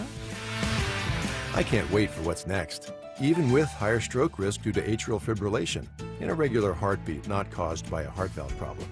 Eliquis, apixaban tablets, reduces stroke risk. It's the #1 cardiologist-prescribed blood thinner. Don't stop taking prescription Eliquis without talking to your doctor, as this may increase your risk of stroke. Eliquis can cause serious and in rare cases fatal bleeding. Don't take Eliquis if you have an artificial heart valve, abnormal bleeding, or have antiphospholipid syndrome. While taking, you may bruise more easily or take longer for bleeding to stop. A spinal injection while on Eliquis increases risk of blood clots, which may cause paralysis, the inability to move. Get medical help right away for unexpected bleeding or unusual bruising, or if you have tingling, numbness, or muscle weakness. It may increase your bleeding risk if you take medicines such as aspirin products, NSAIDs, SSRIs, SNRIs, and blood thinners. Tell your doctor about all planned medical or dental procedures. Learn more at Eliquis.com or call 1-855-ELIQUIS. The roar of our engines, the pump of our heartbeats, the pedal to our metal, the sparks that ignite us, the pistons that push us, the passions that drive us. From the feelings that move us to the places that pull us on the roads that unite us. With nearly 6,000 stores and over 17,000 auto care centers, Napa has America's largest network of parts and care, here to keep you firing on all cylinders. Tune in to Crash Proof Retirement Show, Saturdays at 11 a.m. to hear Phil Cannella and Joanne Small. The Crash Proof Retirement Show, Saturday mornings at 11 on Talk Radio 1210. Life can get hectic. Wouldn't you love to retreat from the noise? Take a breath. Visit Malvern Retreat House, the nation's largest Catholic retreat house located in Chester County. Surround yourself in God's beauty while you step back, reflect, and recharge. Malvern Retreat House hosts men's and women's retreats, plus couples retreats, spiritual direction, recovery retreats, and more. For retreat information, go to malvernretreat.com. Retreat from the noise. Hear God's voice. At Cherry Hill Volvo, we are partnering again with our Costco members. Purchase a certified 2020, 21, or 22 XC40, XC60, or XC90 and receive an incredible additional discount up to $1,500 off. A discount added to the unbelievably already aggressive pricing at Cherry Hill Volvo. Join us for this special offer. Cherry Hill Volvo and Costco and you, perfect together. How are you feeling this morning? How about that aching knee, that shoulder, that hip, that back? Don't let them tell you steroids and surgery are your only options. Take my advice now. Call QC Kinetics. QC Kinetics can make that pain go away with all natural advanced regenerative medicine, and they're helping people here in the Philadelphia region every single day. These are amazing, all natural treatments which restore and repair damaged joint tissue. Regenerative medicine uses concentrated healing agents from your own body, which stimulate that damaged tissue inside your joints so that they can work like they're supposed to, like they used to. And you will be feeling good. QC Kinetics is the nation's leader in this exciting medical breakthrough, and patients are getting real, lasting relief. Saying no to surgery, saying no to drugs, and that means no to any downtime. If you're suffering in pain due to injury or arthritis, this is a remarkable option. You got to check it out. The consultation's free. QC Kinetics, 215-999-3000, 215-999-3000. QC Kinetics. Just call them, 215-999-3000. Tell them Dawn sent you. Dawn Stensland, weekdays 10 till noon. Dom's here down on noon till 3. Free speech lives here. Talk Radio 1210, WPHT, and on the free Odyssey app.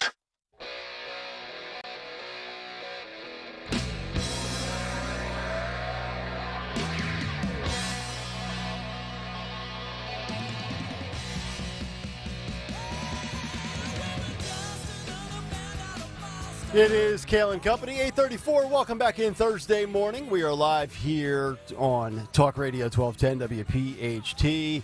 Nick, Dawn, Greg, Anthony, and Daniel.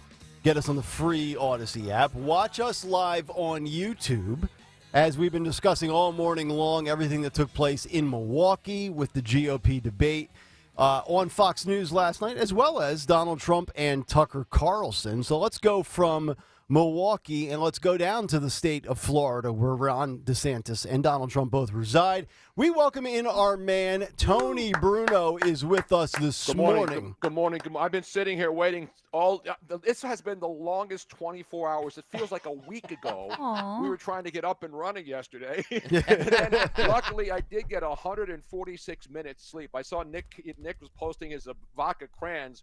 Good pour there. Thank you. Harry Mays would approve of that. That was the right color. If you're doing vodka crayons, you cannot have it too red. That's correct. Just like the ties on the debate stage Yes. last night. Was there a memo that everybody had to wear red ties?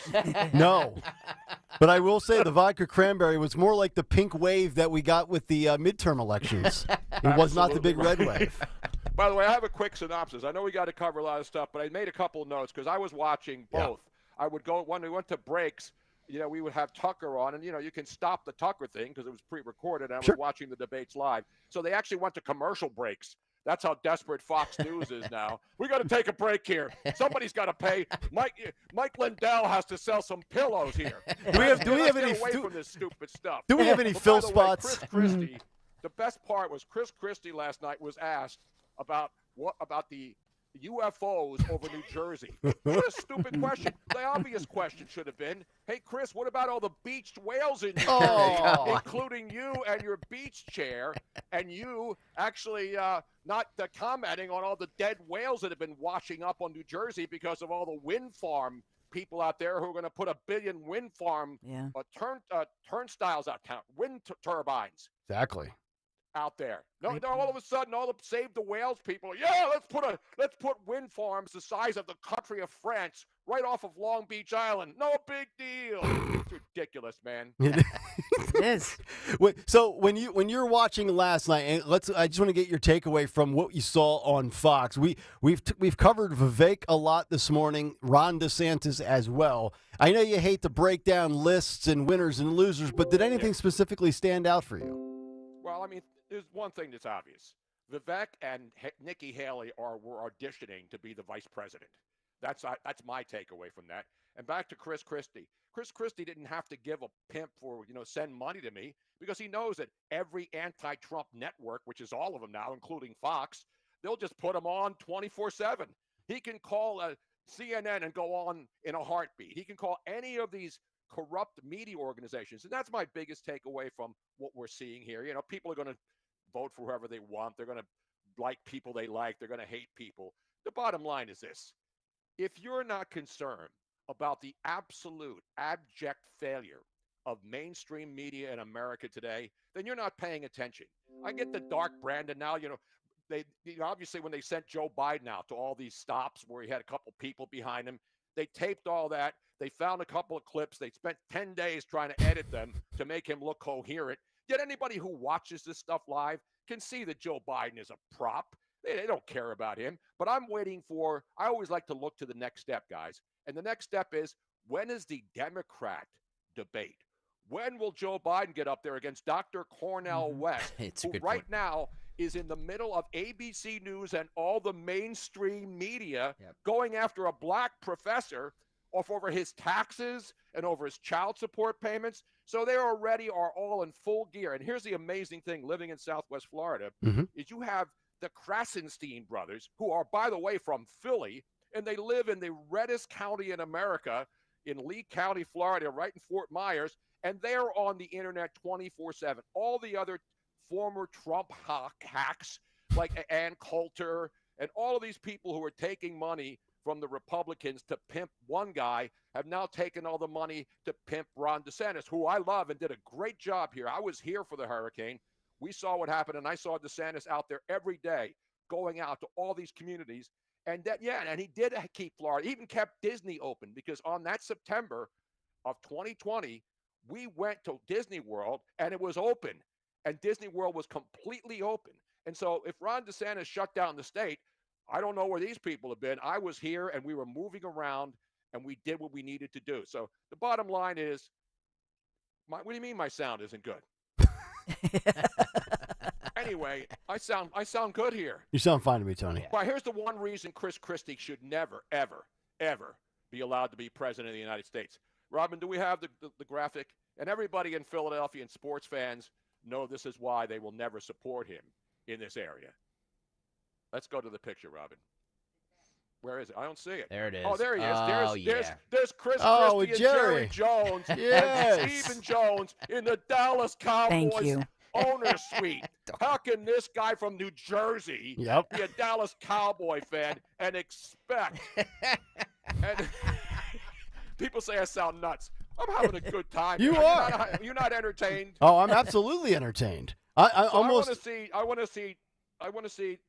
the Republican or the Democrat debate. When is Joe Biden going to get up on a debate stage with Dr. Cornel West, RFK Jr., Marianne Williamson, RFK Jr., you got the RFK Jr. Yep. Yeah, throw Gavin Newsom in there, have some Gavin fun. Newsom. How do you think that would go? Not too well. There's no way Joe Biden will be allowed to step up in front of anything live until after the 2024 election. They will regurgitate, they will sanitize, they will have people out there 24/7. And the Krasenstein brothers, they're among the worst, claiming to be journalists, and all they do is sit up 24/7 because Elon Musk is now making these guys a lot of money for just churning out the same, and it's both sides. But it's obvious that the first thing the Democrats had out there was all their people going after Dr. Cornel West, calling him a racist. And it's funny. The black people they don't like Byron Donalds, who's my congressman here in Southwest Florida, they hate him, and he's a black man. Why is it that Democrats hate black people who do not walk and toe the party line? Isn't that amazing? Isn't that racist? Yeah. Isn't that racist? when you are against people of color if they don't walk in lockstep to your agenda. Well, That, to me, is the most Tony, the left, disgusting thing. Yeah, the left only wants diversity in appearance. They don't want diversity in thought, and that's what triggers them so much. And by the way, yesterday you're talking about Springsteen and why he canceled. Yeah. I found out that Springsteen refused to go on and sing "The Streets of Philadelphia" because they're too unsafe. He didn't want to sing "My Hometown," and he didn't also want to sing "Born in the USA." Those 3 songs will not go over well in cities like Philadelphia, where people don't want to hear about patriotic stuff, and all we do is have news conferences to announce the arrest of a cop. Yes. Notice that Jim Kenney, who's disappeared. By the way, Jim Kenney, I'll give him 1 month before he's down here in Florida and officially mails in the rest of his wretched 8-year term. What are you doing, Robin? Stop messing with my camera. Exactly. Yeah, if you're watching right, youtube.com/@1210WPHT, you can see the 4-person box. Tony Bruno we got in the not an bottom octo right. box, it's a quattro box. It's a quattro box, Yes. I used to drive one of those back in the day. It's like we have half of the GOP primary candidates all on the screen this morning. By the way, if you're watching right now, please hit the like button. I want to get to 200 likes. We're at 151 Absolutely. right now. Everybody liked it. Yeah. Can I like it again or just 1 like per customer? I think it's 1 like per customer. Click it or ticket, Tony.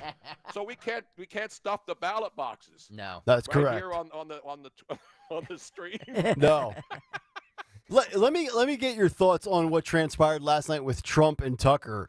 Not only from what they said and how it was portrayed, but also maybe where the future of some of this stuff could go. Because with all the technology, you're getting to a point now where maybe the old school traditional format of a debate on a stage, on TV, becomes kind of played out at some point. Do you think maybe these little pivots by big-time figures like Trump to a different non-traditional platform could actually be a thing? Absolutely. I mean, if you're Fox News this morning, and obviously most people hate Fox News, and now even right-wingers hate Fox News because they're pretty much burying themselves. They got rid of their most popular guy, and now he's going on Twitter, and Elon Musk loves it because if he can get 136 million views on a pre-recorded interview up against Fox's debate, I mean, what's Fox going to do in the next debate? Who's going to be up there? And who's going to watch? Seriously. They had 3 million live viewers, and I know people can log in and get counted as a view, but if 146 million people log in to any stream, even a pre-recorded one, right, then you know that traditional media, especially television media, is in deep, deep trouble. That's why they've got to keep that's why ABC's got to go after any of the Biden rivals. They want to keep this cash cow going. They want to keep the war in Ukraine going. We know that. And we're just citizens. I'm more upset at the media than I am at these candidates who are out there shilling themselves. And Ron DeSantis did a great job for Florida, but I said this right after he was out there running for president when he won the election last September. I said, you know what? He's doing it at the wrong time. And that's what I think his biggest mistake is. By the way, Mike Pence, one last comment. Mike Pence, The Fly, had more viewers that were watching. Remember The Fly on his head? Yeah. Yes. The Fly has a better chance of becoming president than Mike Pence. But the good news, guys, on Mike Pence, my last comment on the debates, is at least he has a job to fall back on. He can still always be the captain. Captain, what's his name? Not Steve Bannon. Race Bannon. He will be Race Bannon driving Johnny Quest around to save the planet. Remember, there's the picture. I saw that. Mike You Pence. tweeted that last night. Yeah, this is Mike Pence, and there's Dr. I keep saying Steve Bannon or Bruce Bannon. He was the Hulk, right? Wasn't Bruce Bannon Bruce the Banner Hulk? was the Hulk, yes. Yeah. That's good knowledge right now. That's Bruce Banner or Bannon. Was it Bannon? Banner. Bruce Banner. Banner. But Race Bannon. Not Race Bader. Not Race Bader. No, they're all Cartoon. over the media. They're all Ann Coulter. Now all of a sudden they're all pimping DeSantis. It's amazing how media are so easily swayed when money is thrown at them to promote a candidate. Right, the same people who are all these starch Republicans are now just taking money to turn. And it's like wrestling, Nick. And you're a big wrestling fan. That's correct. Somebody pays the heel to be the hero becomes the heel, right? Isn't that how it works? Yeah. And then so Trump was the hero, then he's the heel, and now all these influencers, like the Lincoln Confederate flag and their boat project dudes, pedophiles, nailed. Yeah. They're still out there boasting about how great they are forgetting that one of their leaders was actually a pedophile. Yep. But we don't care about that as long as you're promoting the right cause for your particular interest. That is correct. And Tony, a lot of people said I went heel when I joined this station to do this job. No, you became a heel. You didn't go heel. Exactly right. Mark Bartlett on the YouTube chat wants to know about a debate tournament style, one-on-one only. I like it. And then the winner moves on to the next. I like that idea. I do too. What do you guys think? I think we would actually, if you took Trump and you had the other 8, that would be 9. I think, or maybe you leave Trump out of it and he's in the finals automatically. It'd probably come down to either Trump against DeSantis or Trump against Vivek Ramaswamy. Well, no, you seed them, so Trump would be the 1 seed. Yeah, okay, that's true. And then Asa or Perry Johnson would be 16 or That'd whatever. That'd be such a beatdown. You know what I mean? We can go into a Mount Rushmore of the top 4 standing Republicans. Yeah. Yeah. You know, and do that. Or the Thunderdome.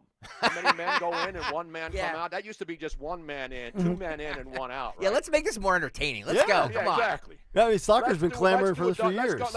Let's get Elon Musk, Mark Zuckerberg into the Thunderdome as the opening act, and then we bring in all these candidates who have no shot. I have more shot of being president than those people on the stage. And you're right about Nikki Haley. I went heel last night on Twitter before I got not throttled because I can't have more than 1,060 followers. Yeah.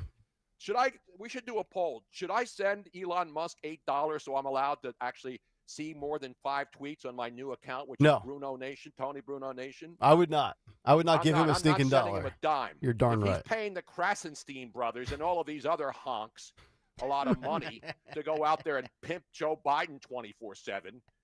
Then how about just giving me my stinking verification back and my 80,000 followers, Elon? Exactly You know what I right. mean? I hear you.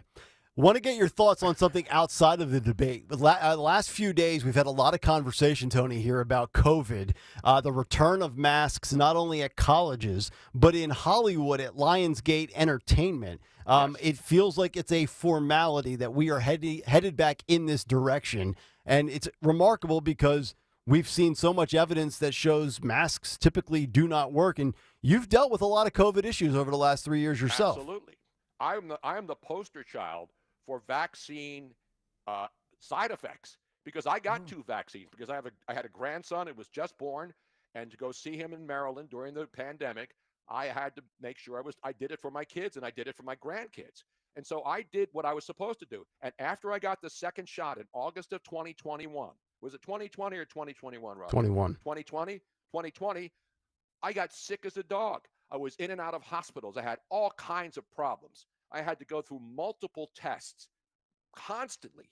Week after week, I was in and out of hospitals.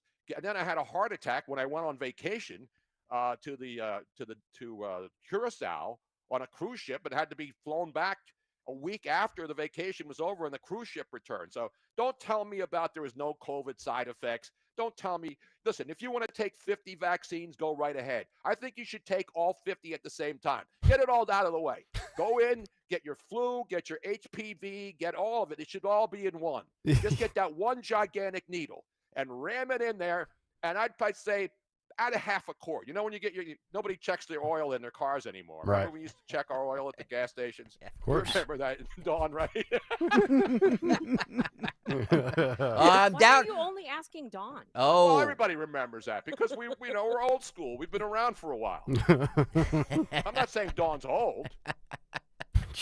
By the way, why is your husband, who's got a new job in New York, not following me still? You guys all folled me, but Larry Menti is still not following me, and I had to call him out on Twitter after congratulating him. He better. I'll tell him. Okay. I can't believe you're ripping people on a Wednesday night. I know. I told him that I was going to put him through the spanking machine, so he was excited about that. So I probably that should be on pay-per-view. Now you put that up on a YouTube channel, and people would watch. You know what I'm saying? Oh man, this show always goes off the rails when Tony's on. He's exactly right. That's what I'm here for. You think I'm here to just try to make sense of Chris Christie? No. He's a fool. He is so mad because Mustard. I will say this about Trump, though. Obviously, when he was a novice, he hired all of his buddies because he wasn't a Washington insider. And he didn't drain the swamp because the swamp hated him, and they wanted to bring him down, just like the media and all the other hacks. Yep. But the bottom line is, he should have hired Chris Christie as the Attorney General. after he fired all these other scumbags. And I think Chris Christie would have been a good attorney general because he is a law and order guy, except when it comes to closing bridges and then having the media all against him. And then they hated him, and now they love him again because he's out. He's another guy who's getting free publicity by being anti-Trump. And I said they could call him at MSNBC could call him at 3 a.m. And they wouldn't even have to put him on camera. Just put him on the phone because nobody wants to see Chris Christie at 3 a.m. Trust me. Well, we're playing. You're right. We'll play it later on this morning. But while we were talking this morning, Chris Christie went on CNN to talk about the Fox News debate last night. So that should show you. That should tell you everything you need to know about it. Jake Tapper drove to Milwaukee to bring him into a studio. That's how desperate they are. Because Fox is committing professional suicide. And they know it, and everybody knows it. So now all the people, oh, you're a Fox News honk. Nobody's a Fox News honk anymore. Even far-right wackos aren't watching Fox News anymore. When they get 3 million viewers to 143 million views on X, formerly Twitter, formerly Guido's, formerly Nunzio's, you know you're in trouble. Exactly. So Fox is basically digging its own grave. And you know what? That's what happens when you don't know how to run a business and you can't decide which side you're on or whether you're even going to have a side. If you want to be fair and balanced, you can't have Martha McCallum asking about should Mike Pence have signed off on it. Everybody knows he should. Why would you even bring that question up? Mike Pence did what he did because Mike Pence knew that there was no way a bunch of idiots walking around through the Capitol were going to overthrow the election. You know, it's only overthrowing the election when people who don't like you protest. But when other people go in and storm the Capitol for whatever reason and go to the Supreme Court and try to bang the doors down, that's not an insurrection. So it's so tiring because it's mockable. To me, I look for things to mock because they're easier to find. Let's be honest. It's not hard work to find things to mock. No, you just turn on The View. To find things that matter, and you have to have things that matter in your life when it's all said and done. And by the way, the big story is, and I can't believe you're not dealing with this, Nick. What's that? You have Shohei Ohtani as torn as was it MCL, ACL, one of those L's, the CLs, and now he's done for the season as a pitcher. And Mike Trout, our own Millville, New Jersey's own, came back off the DL and now went back on it. Yeah. So we'd like to thank the Anaheim, Los Angeles, Disneyland adjacent Angels for participating in this year's baseball campaign. And how about the Yankees?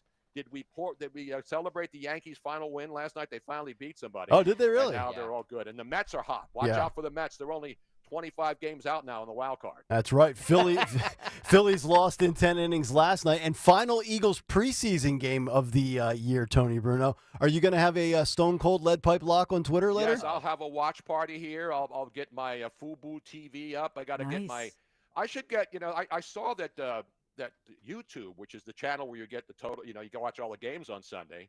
Now on YouTube, every year they get a new contract. They're like a stadium naming rights. Naming rights. Like what the White Sox have fired everybody, including guaranteed loan rate. Did you see that with the White Sox? No. Not only did they fire everybody in their entire organization, they even got rid of their sponsor because nobody's getting a guaranteed rate on anything in Chicago these days. That's how bad that situation is. Except for the Cubs. Right. The Cubs are running, man. Watch out for the Cubs. They're right behind the Phillies now. Giants, even though they won the final game here in Philly last night, they're still in the mix, but there's a bunch of teams in the wild card. And the Phillies are 4-6 in their last 10, so they're still hanging in there. But nobody's catching the Braves. That's over. The question now is, can the Phillies hang on and get at least the first wild card, or at worst the second wild card? Question is for you though, for football season with the NFL and the games being on YouTube this Sunday, starting Sunday, September 10th.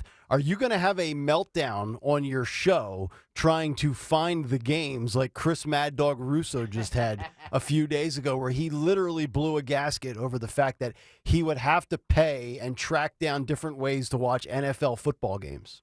Well, Chris obviously is doing well after the breakup in New York, and he's now on everything. And I love Chris Russo. He's a great guy, down to earth. You can, unlike Mike Francesa, his portly partner, his guy that looks like Chris Christie, and you can't understand a word he says. He's flamed out, and like a lot of others, like me, a lot of sports people have flamed out when it comes to being a mover and shaker. Yeah. But the bottom line is, Russo's good, but He's making gazillion. He's making more money now than when he was on the Fan in the afternoons. With You're right. Francesa. You're right. He's on TV. He's on MLB Network. You know why? Because he's entertaining and he knows his stuff. But if he's complaining about it, then what should I do? I'm on a fixed income. I'm a senior. I'm an active senior here in Southwest Florida. Where's my free YouTube?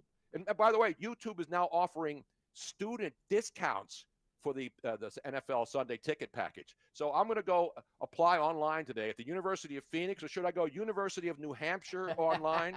Southern New Hampshire, University of Phoenix, or Trump University. Which one of those online universities should I apply to so I can get my discount? I'm looking for senior discounts. I would go Trump. I would go Trump all you. the time. I keep telling her, Robin, I'm supposed to get discounts everywhere. Okay.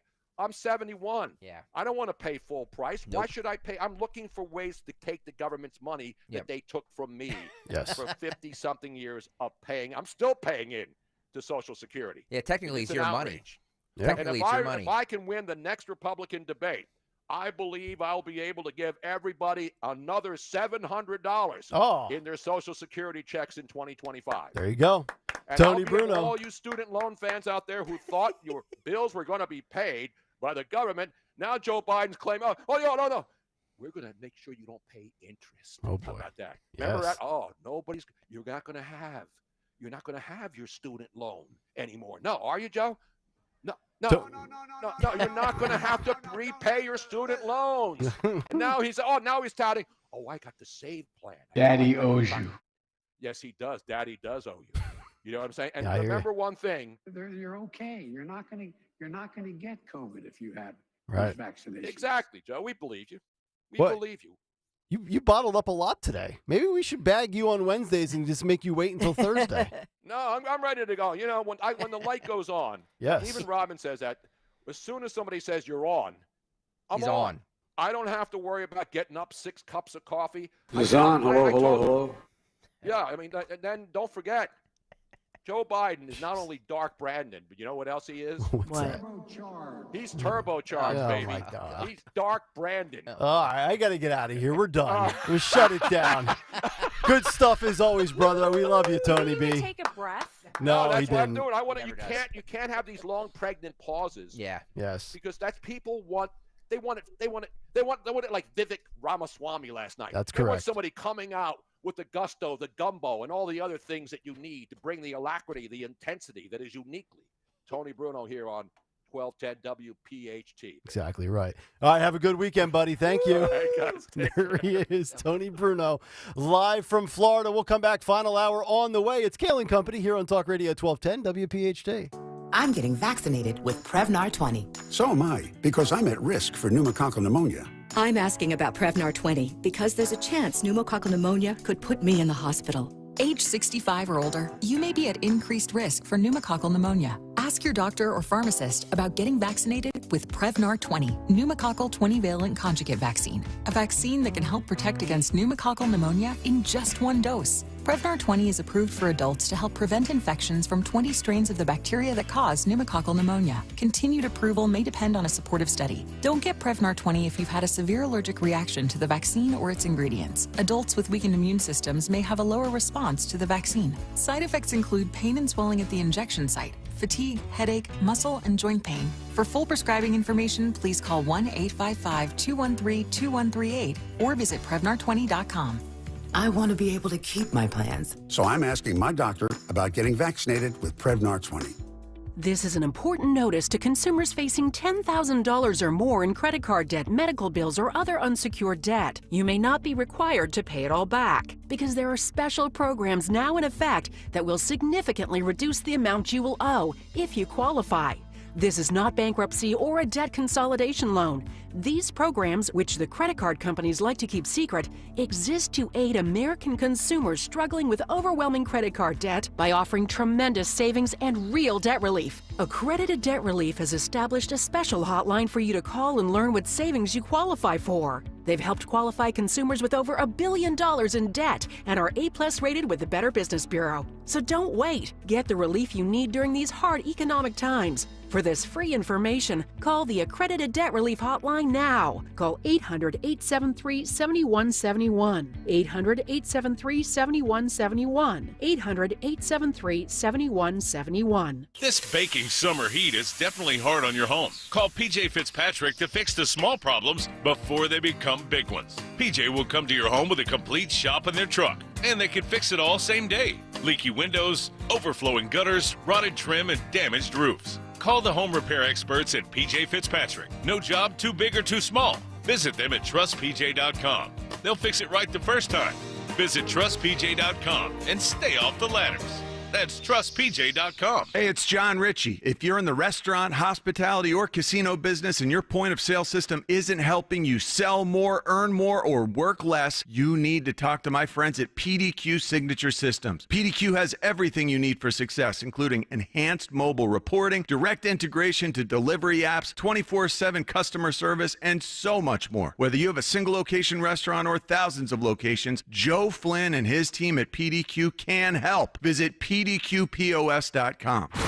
Dudette Dental Group is the official dentist for the Philadelphia Eagles and would love to care for you. The Eagles trust Dr. D and his team, and you can too. With 30 area locations, the Dudette Dental Group provides specialized care like dental implants, root canal therapy, fillings, and more. During the offseason, take care of your smile and get ready to cheer on our team. Dudette Dental Group accepts all major dental insurances and has preseason specials on whitening and cosmetic dentistry. Visit PhiladelphiaEaglesDentist.com. The day we all feared. The stock market went down and then kept going. 2008, when the markets lost over 50% of their value. But that was over a decade ago. Today, it's not so painful. Jim Cipriotti at Retire Ready Financial Group calls that financial amnesia. When you forget the pain of losing half your savings, and more importantly, ignore the fact that it can happen again. A complimentary consultation from Retire Ready Financial Group can show you where you stand now before the next market pullback. You're much closer to retirement than you were in 2008. Don't let it happen again. Call Jim Cipriotti at 610-894-7415 for a complimentary consultation. That's 610-894-7415 or online at retirereadyfg.com. You can forget where you put your keys, your glasses, or even your car. Don't forget to protect your retirement. Investment advisory services offered through Retire Ready Wealth Management, a registered investment advisor. Insurance and annuities offered through James V. Cipriotti, NPN number 2083768. WPHT, WPHT HD, WOGL HD3 Philadelphia. From the Cherry Hill Volvo Studios, where relationships matter. Always live on the free Odyssey app. Your official home for Penn State football and basketball is Talk Radio 1210 WPHT and the free Odyssey app. Listen to every Nittany Lions game on Talk Radio 1210 WPHT and the free Odyssey app. At Cherry Hill Volvo, we are partnering again with our Costco members. Purchase a certified 2020, 21, or 22 XC40, XC60, or XC90 and receive an incredible additional discount up to $1,500 off. A discount added to the unbelievably already aggressive pricing at Cherry Hill Volvo. Join us for this special offer. Cherry Hill Volvo and Costco and you, perfect together. Hey, Paoli. We know your favorite station is Talk Radio 1210 WPHT. Always live on the free Odyssey app.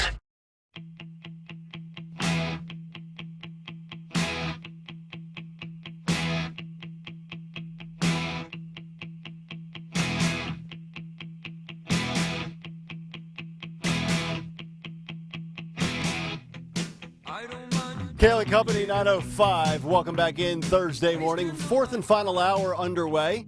Nick, Dawn, Greg, Daniel, and Anthony here on Talk Radio 1210. 855-839-1210, the phone number. On Twitter and Instagram at 1210 WPHT. Get us on the free Odyssey app. Watch us on YouTube. Dawn's Big Three coming up in just about 12, 13 minutes. Our morning mystery movie clip at 9:20. Chance for you to once again secure yourself a 4-pack of Reading Phillies tickets, and we've got part due of the cut sheet. Tony Bruno apparently still ranting and raving right now as we speak. What? He's apparently still going on. Oh, really? I mean, he's like Randy Weingarten from a few months ago when we had to keep checking in to see if she was still yelling. And it really pisses me off. Exactly right. But good stuff out of Tony Bruno. He was worth the wait. And I think overall last night, you could say that it was worth the wait when we had both Trump and Tucker on Twitter, as well as the GOP primary debate last night on Fox News. 8 candidates going toe-to-toe, so to speak. And I think overall that there were a few big winners. Vivek Ramaswamy, I think, was a big winner. I think Ron DeSantis had a very good night. I did not get the sense that Mike Pence had a great night or Chris Christie, although Christie was in the mud like you kind of expected. Nikki Haley, very strong moments at times. And then, of course, you have people like Hutchinson and Burgum. And I hate to say this because I like this is the guy that I really think make a great VP. Tim Scott shifted further towards Burgum and Hutchinson last night than he did anything closer towards the middle of the stage. Yeah, the whole goal of last night was for somebody to stand out. Vivek was obviously that guy. Yeah. But Tim Scott was kind of non-existent. Yes, he was. And, you know. And I even said yesterday in the Big Take, I need the people from South Carolina to cut through a little bit. And Nikki Haley did a little bit more than Tim Scott did. So I thought that was, really interesting. And ultimately, at the end of the day, I think you have to give Ramaswamy a lot of credit. Despite the Chat GPT reference from Chris Christie, and, he's well-spoken, and he knows all of his stuff. He's got the law back. Like, he showed a personality last night. He was laughing. He enjoyed having people take shots at him.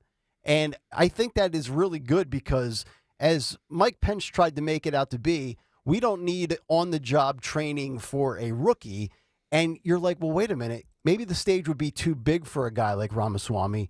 And that was not the case last night. Yeah. Like, he took everything in stride, almost like a veteran that's been through the battles and the wars, so to speak. Agreed. Let's replay, Daniel. Let's replay cut 17 here, where Chris Christie, he says, "I've had enough of Vivek," and he tries to do the comeback about Vivek saying about his funny last name, comparing him to Obama, and I think Vivek handled that perfectly. This is cut 17. Hand raise. You do not. I think it was a hand raise for him, and it's my hands are in my pockets. No, I didn't raise a hand. Let us be honest as Republicans. I'm the only person on the stage who isn't bought and paid for, so I can say this. The climate change agenda is a hoax. The climate change agenda is a hoax, and we have to declare independence for it. And the reality is, the anti-carbon agenda... Let me ask you guys a question. Yeah, go ahead. Is the audience booing at him saying climate change is a hoax, or are they booing at him saying I'm the only one on the stage not bought and paid for? Bought and paid for. The bought and paid for comment. Because then when he goes on to talk about climate change, he gets a huge applause. But why would they boo him for saying that he's not bought and paid for? Isn't that what we want? We want politicians that aren't all just tied up in money? Well, no. there are people there who are, think about who's in that crowd. There are people for each of the candidates. Yeah. So if you're DeSantis's guy or Burgum's guy, you're going to boo. It's true. Yeah. Okay. Are you yawning? He's You're very yawning. Today. I'm sorry. He's very sleepy. Sleepy Wackle with a bye-bye. A long night. Sleepy time. Yeah, so did we. Yeah, I know. He's a rookie to this, Don. Just wait till I get to the fall of 24. Oh, dude. Come on. No, I did take a power nap, though, yesterday. Just like 20 minutes. Yeah. Boom. Well, I took one as well, but by the time the debate came on, I was back up for 8 hours. I'm gonna start that clip. Yeah. Over again, Daniel. Cut 17 here again. Hand raise. You do not. I think it was a hand raise for him, and it's my hands are in my pockets. No, I didn't raise a hand. Let us be honest as Republicans. I'm the only person on the stage who isn't bought and paid for, so I can say this. The climate change agenda is a hoax. The climate change agenda is a hoax, and we have to declare independence for it. And the reality is, the anti-carbon agenda is the wet blanket on our economy. And so the reality is more people are dying of bad climate change policies than they are of actual climate change. Governor Haley, are you bought and paid for? Down by Hold on. in the last century. Listen. Hold on. Brett trying to stir the pot. I've had enough already tonight of a guy who sounds like ChatGPT standing up here. And the last person in one of these debates, Brett, who stood in the middle of the stage and said, "What's a skinny guy with an odd last name doing up here?" was Barack Obama, and I'm afraid we're dealing with the same type of amateur standing on stage tonight. Come over and give me a hug. Give me a hug just like you did to Obama. Boom. And you'll help elect me just like you did to Obama, too. Give me that The bear same hug, bro. type of amateur. Hold on. Governor Haley, would you like to respond? There we go. By the way, Christie's tie, the red tie he's wearing compared to Vivek's is not even close. Vivek blows him out of the water there. It also seemed like Christie was having a moment there. You would have thought he was like walking down the steps at Yankee Stadium and having a fight with like an unruly fan for a moment. If you ever recall that dust up that he had. Yeah. One thing I'll point out there is they were, and maybe this wasn't on purpose, but just from a production standpoint, you hear Christie say that about Obama was here. Vivek had that great comeback. Oh, yeah? Well, why don't you hug me like you hugged Obama and I'll be president too? You can hear that Vivek is, they potted down his microphone. And you might even, I think, and you might even get the audio off of Christie's microphone. And so I don't appreciate that. Just leave the mic up. If he's going to blast him, let the other person respond on mic. Yeah, but I noticed. Yeah, go ahead. Vivek they turned down his mic. Yep. They started turning down his mic. Yeah, these are the kind of settings where you want to hear that combativeness. You know, like if we were to ever have like a debate on the radio or we'd have multiple guests in here, I mean, we're not fading down other people so other people can, I mean, you want to have some level of decorum, but in that setting, it's okay to have 2 or 3 people kind of talking over each other a little bit. I don't need them shouting over each other incessantly. That's but the point of it, yes, right? I mean, exactly. You want to see the dust-ups. You want to see what is if you want people talking about your debate, I hate to say it, like there needs to be substance because the American people should see, you know, their plans for things. But if you want the headlines, what's making the headlines? That clip that we just played is making the headlines. That's correct. Right? And speaking and of headlines, have we found out any of the Fox numbers for the debate last night? We probably won't get them until maybe midday today, maybe even tomorrow. All right.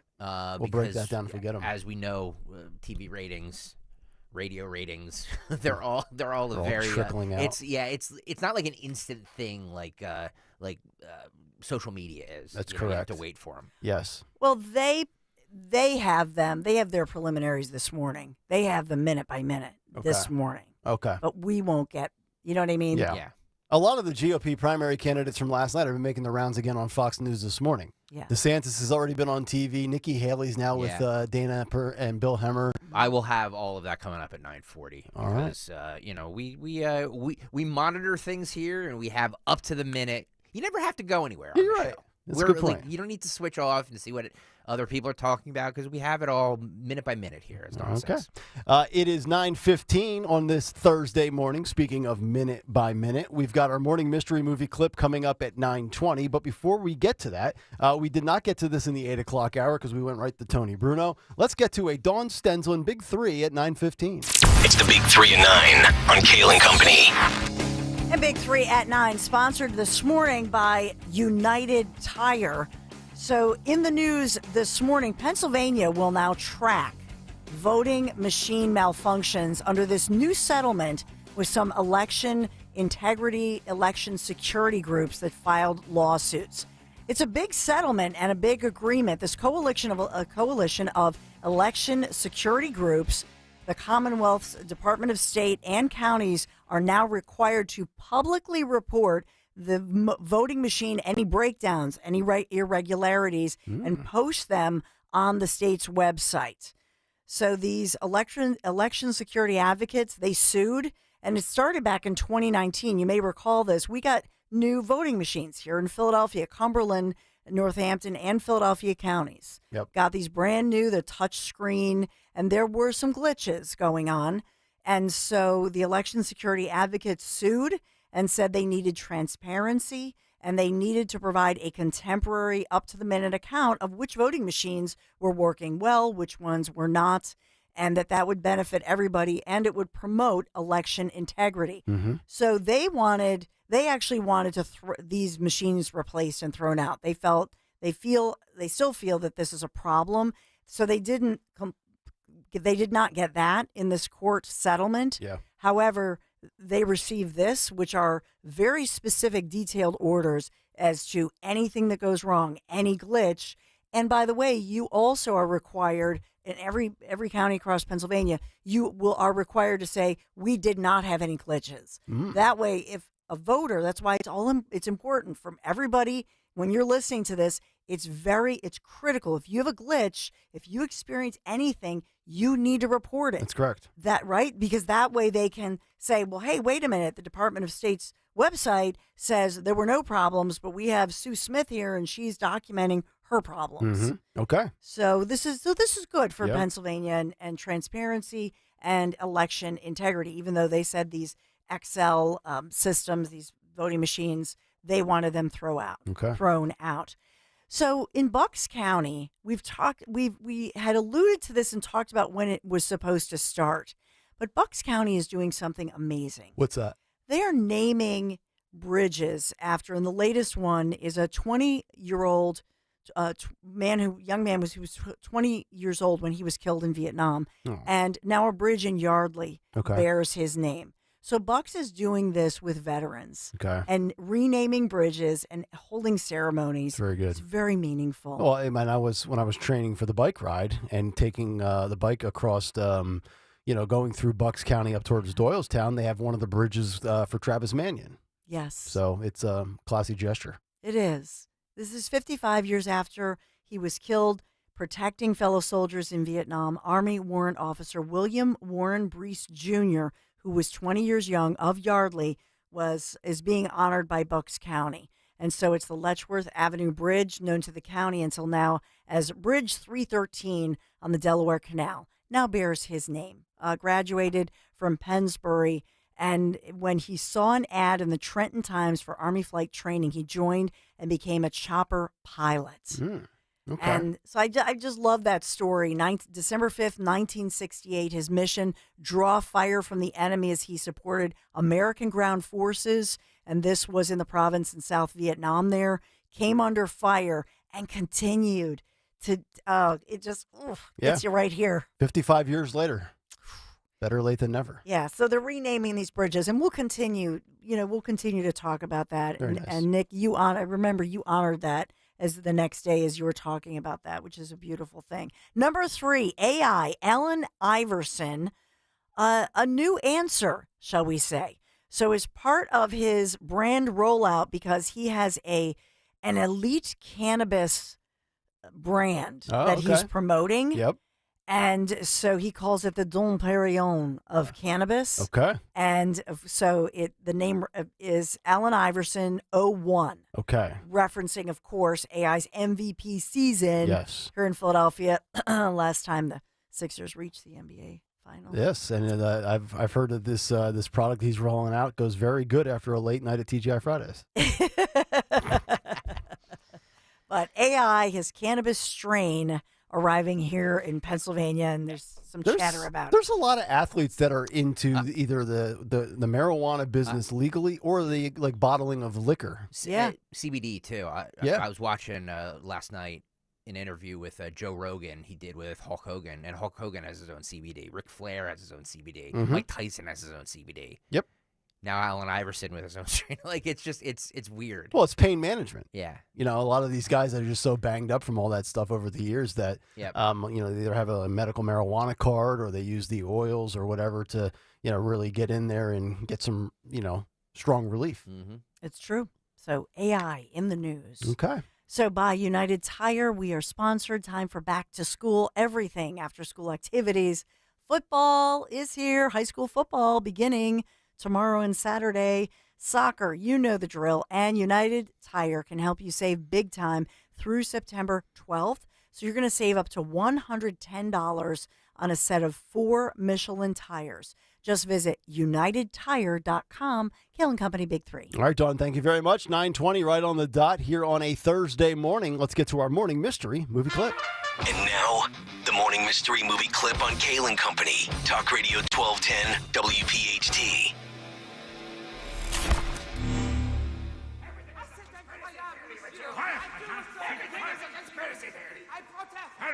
protest! Harry, you put your name in the goblet of fire. No, sir. You asked one of the oldest students to do it for you? No, sir. You're absolutely sure? Yes, sir. And of course he is lying. The hell he is! The goblet of fire is an exceptionally powerful magical object. Only an exceptionally powerful Confundus charm could have hoodwinked it. Magic way beyond the talents of a fourth year. You seem to have given this a fair bit of thought, Mad-Eye. It was once my job to think as dark wizards do, Karkaroff. Perhaps you remember. This doesn't help, Alistair. Think you know what it is? Be call at 12 at 855-839-1210, and you could win this great prize. Oh, another chance today to get a 4-pack of tickets to see the Reading Phillies take on the New Hampshire Fisher Cats on Sunday, September 3rd at First Energy Stadium in Reading, Pennsylvania. If you could be caller 12, 855-839-1210, 4-pack of Reading Phillies tickets are yours. See if we get a winner. And part 2 of the cut sheet post-debate style. Woohoo! All still on the way here on Kayal and Company Thursday. Talk Radio 1210, WPHT. Don't miss Good News in Real Estate with Deanne Katsaros and Mark Cumberland, Saturdays at 1 p.m. Find out all you need to know about home buying and selling. Considering a career in real estate? Visit PhiladelphiaRealEstateClasses.com. Good News in Real Estate, Saturdays 1 p.m. on WPHT. This is Larry Steinhess of Investor Schooling. I am so proud to announce the continuing success of our students at Investor Schooling. You already know that at Investor Schooling, we teach real estate investing and stock options. Did you also know that we teach things about tax savings, estate planning, and business coaching as well? We teach things about money I bet you never knew. At Investor Schooling, we teach from the perspective of true experience. If you want to see what our students think about Investor Schooling, please check out the over 160 5-star Google reviews. To find out more about how you can change your financial life, go to investorschooling.com or call 866-424-2829. That's 866-424-2829, and you can attend a complimentary class this Thursday at 7 p.m. Attend that class and see for yourself what Investor Schooling is all about. Go to investorschooling.com or call 866-424-2829. That's 866-424-2829. We can't wait to see you this Thursday. Hi, I'm Martha Stewart. Every year, more than 4 million pets enter shelters here in the United States. Many of these animals are rescued from desolate conditions. My friends at American Humane have been helping animals for more than 140 years. They help ensure that pets have a safe, warm shelter during times of need, especially during natural disasters. But pets need forever homes too. Adopting a shelter pet enriches the lives of one's family and allows shelters to help more animals awaiting care. Consider adopting today and take some time to learn more about American Humane's other work, including their efforts to rescue animals in need, certify the humane treatment of farm animals, help ensure the safety of animals on the silver screen, and protect our planet's amazing endangered species at AmericanHumane.org. Your new kitchen appliances look stunning. Thanks. We had a blast shopping for them at National Appliance Warehouse. There's over 100 brands in their huge showroom. The best part was knowing everything was at the best price. You must have done a ton of research. Oh, we didn't need to. They use a cutting-edge technology called Price Assure. It searches prices online and updates electronic Price Assure tags in real time to make sure theirs is the lowest. Lower than the big box stores. Especially them, with much better service, too. And they do it all. Delivery, installation, everything. National Appliance Warehouse in Wilmington. Yes. They may not be the closest, but they'll make your wallet the happiest. The incredible Labor Day mega sale starts now at National Appliance Warehouse. Save up to 35% on select GE appliances. National Appliance Warehouse has an unmatched collection of GE, Cafe, GE Profile, and Monogram appliances. Innovative and inspiring, you'll love GE appliances. Preview the savings at nationalappliancewarehouse.com or visit their easily accessible showroom on 202 in tax-free Wilmington. Navigation, take me to Turnersville Jeep.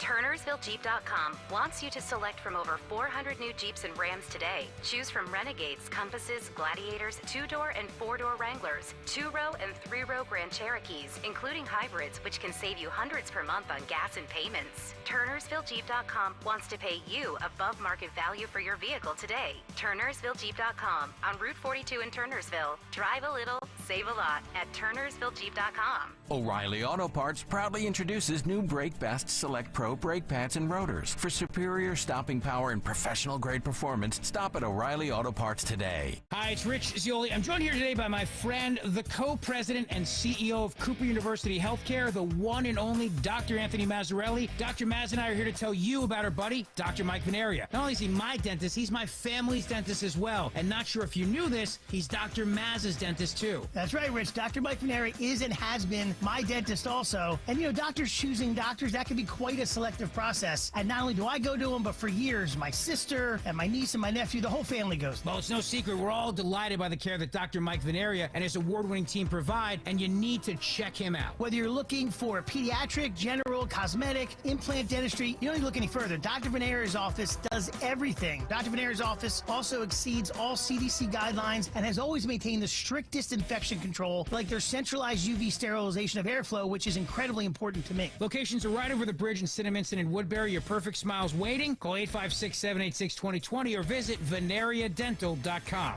Chronic pain, cancer, fatigue. Find out about the benefits of medical hydration therapy on Health Watch with Dr. Molly Fantasia every Sunday morning at 8 on Talk Radio 1210 WPHT.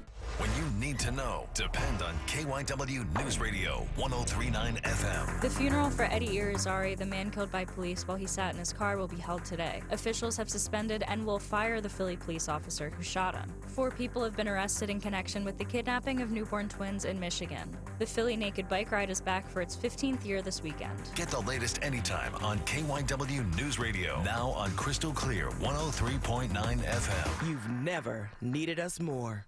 Be sure to follow Talk Radio 1210 WPHT on the free Odyssey app. Download it now.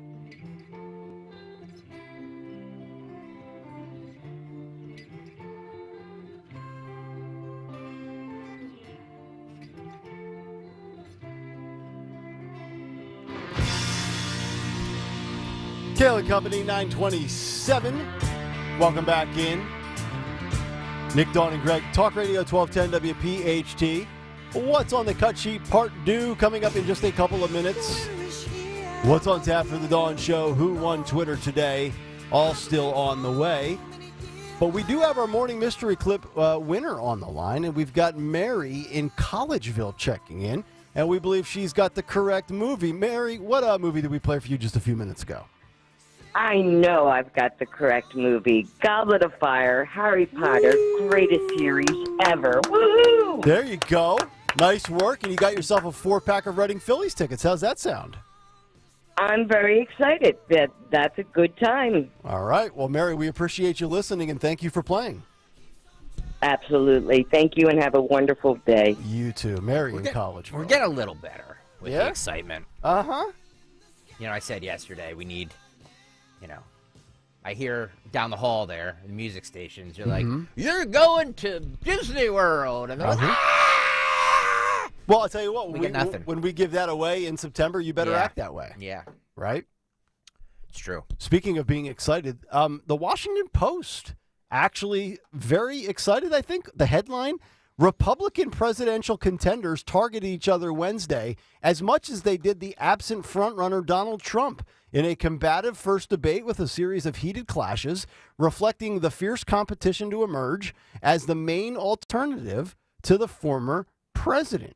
Now, I would normally expect that from maybe the Washington Examiner or the Washington Free Beacon, but the Washington Post making it sound like they were relatively intrigued and pleased with the fact that we saw some tempers flare and some rivalries maybe started amongst the possibilities of people that are fighting to be the vice president or a cabinet member, because obviously nobody really is going to emerge, we think, from that group to be anything like close to a president. But it was interesting that we got them into the mud together, and Ramaswamy, DeSantis, Christie kind of leading it, Haley a little bit, Pence was out there, but of course not much from Scott, Burgum, or Hutchinson. But yeah, I think fierce would be a way to characterize it last night. We said on Monday, I asked you guys what the headline would be coming out of Wednesday's debate and who had the most to lose, who had the most to gain. To answer some of those now, I think Tim Scott lost the most of anybody that was at least somewhat visible in the running. And I think Ramaswamy was the biggest winner, with DeSantis and Haley showing that they've got the chops for this a bit as well. Nikki Haley I'll tell you what, Nikki Haley better not get booked on The View, because if Nikki Haley goes on there, she might take everybody out. Well, coming up in 10 minutes, I will have the reaction from pundits this morning. A lot of the candidates went on different networks to declare themselves the winner. But it's interesting who Fox and Friends declared the winner. They decided who won the debate last night, and I think you're all going to be interested to see who they decided was the winner last night. That's coming up in about 10 minutes. But before we do that, Nick, last night on Truth Social, Trump reacted to the debate. Oh. By the way, is it weird that his thing dropped with Tucker? He's not at the debate, but he's watching the debate and commenting on it? I mean, okay. I think he should do that for the second one in September and do it in real time.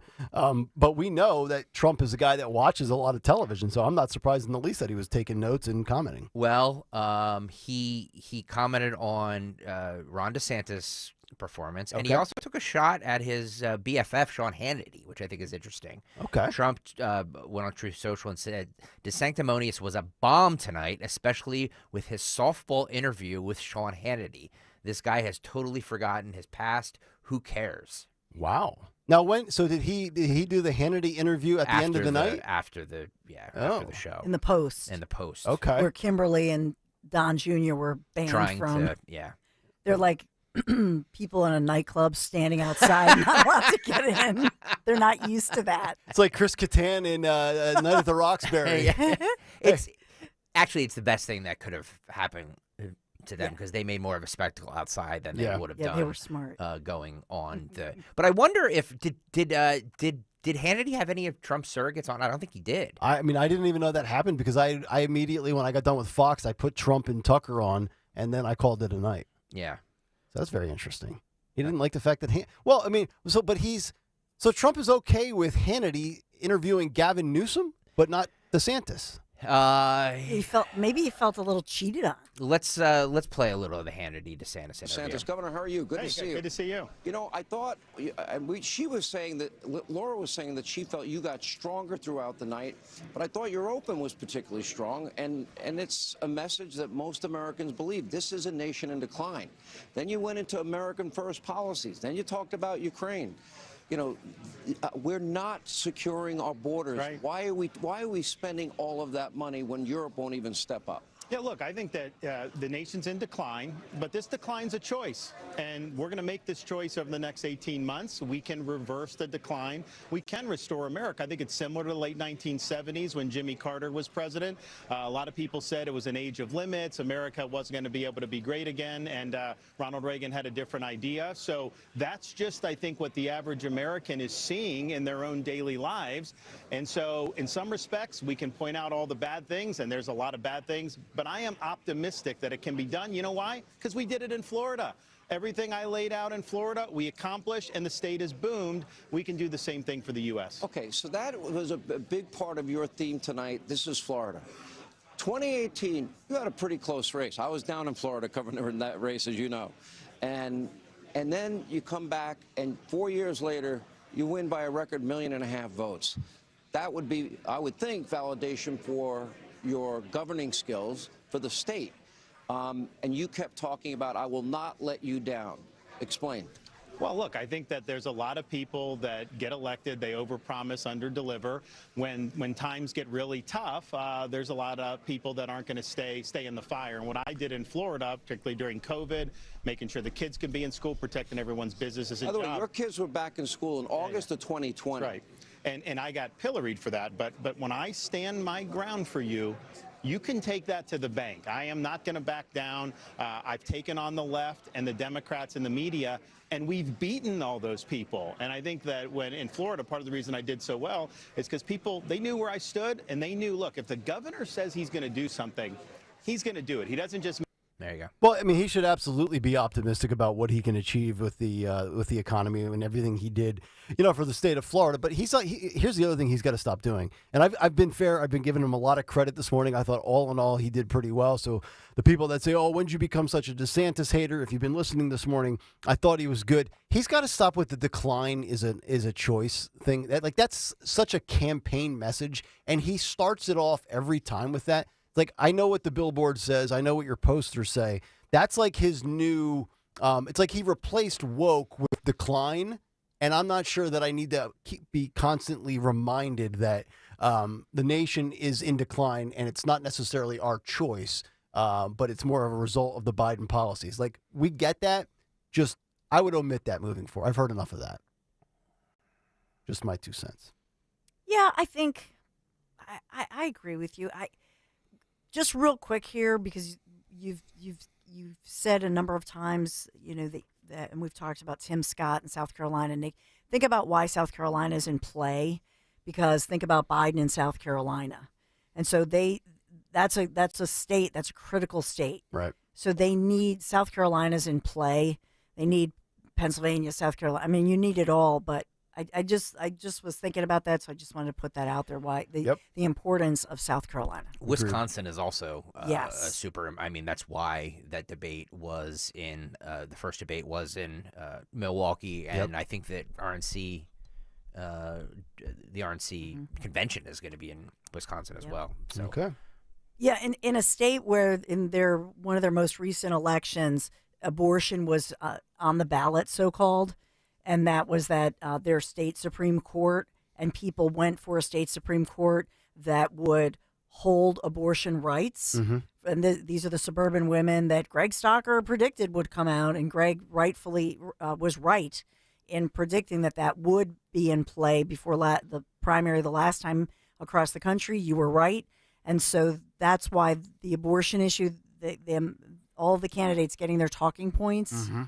And I was looking at some of the reaction to that, but it is a critical issue moving forward. To be honest with you, Nikki Haley had the best answer. Like I didn't pull any of the abortion stuff, but Nikki Haley had the best answer on that. I think that for the majority of the country, Pence, DeSantis, these guys are too far to the other side, and it's not where a majority of the country is. And that's I think correct. Nikki Haley had the best response, where it's like she wants to, Pence wants to make it like the forefront of his campaign, and I understand why. The evangelical thing. I completely understand what he's doing, but if he does that, it's a losing message for him. Agreed. But Doug Burgum actually had the best line, because he was explaining the 10th Amendment, the amendments, and everybody keeps saying to have this national law, this and that. Okay, great. You can say you want that, but the truth is SCOTUS is just going to tap it down. This is a state level issue, and it's why these candidates have to be smart about it and to be authentic about it, obviously.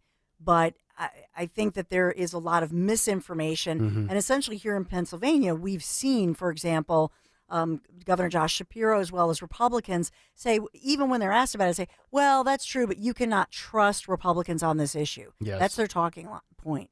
Okay. 9:39 as we get to a Thursday edition of What's on the Cut Sheet Part 2. What's on the Cut Sheet? Part 2.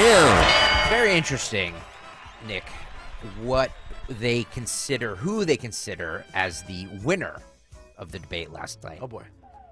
I think the majority of us here on this program think that Vivek was the winner, the clear winner last night. At least had the best sound bites for us, for what we do here. So who did Fox and Friends this morning think won the debate last Ron night? DeSantis. Mm-hmm. Is that your pick? That's my pick. I'm going to say Nikki Haley. You're going to say Nikki Haley? Okay. This is Fox and Friends from this morning. You never know. The good thing about last night, without Donald Trump there, we could actually hear all of those 8 candidates talk about policies for the most part. And we saw a lot of policy difference. And so people can make up their mind. Nikki Haley, who we did a kind of an informal survey here in the studio, and I talked to some of my friends last night, and they said that they felt that she ran away with the show. Vivek Ramaswamy, Ramaswamy. there's a lot of buzz about him Ramaswamy. because a lot of people saw him for the very first time last night, and they're going, "Who is that guy?" And I think he had the most Google searches yesterday. He's the youngest guy, had a lot of energy. He came in hot and probably came in a little too hot. Oh. The Wall Street Journal this morning says he sounded like a young man in too much of a hurry. And essentially what he's doing is he's running to be Donald Trump's biggest defender. And he did hack off, it seems like, the entire dais last night there in Milwaukee.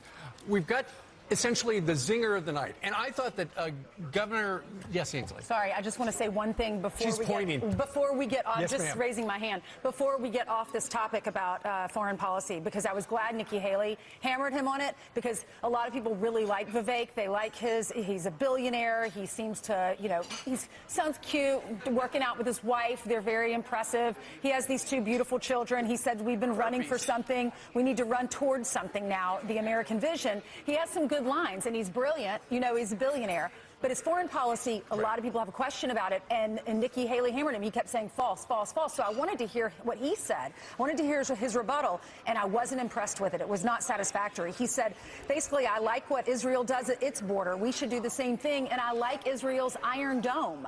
But that didn't answer the question. You want to defund. You don't want us to give money to Israel. And the Taiwan, he didn't address Taiwan. He really wants to give China Taiwan and then not give any funding at all to Ukraine and allow Putin to invade and possibly continue on into Poland and the Baltics, like Nikki Haley said. And So not surprising, though, right? I mean, if you think about it, she comes out and she's very strong on a lot of different issues, and then she's, like we were talking about, it almost came off like she was pro going to war. So the way they viewed it, I'm not surprised that was their answer. Really? I mean, that's what USA Today had too. Yep. Really? Mm-hmm. USA Today felt that it was refreshing that they were debating the issues, but I'm seeing this that they're saying that Nikki Haley, I feel she's strong. I do. I would probably have her third after last night. I would have had Ramaswamy 1, DeSantis 2, Haley 3. But oh boy. I mean, if you're going to say who emerged from that, who's the talker today, there are different categories. Sure. Right?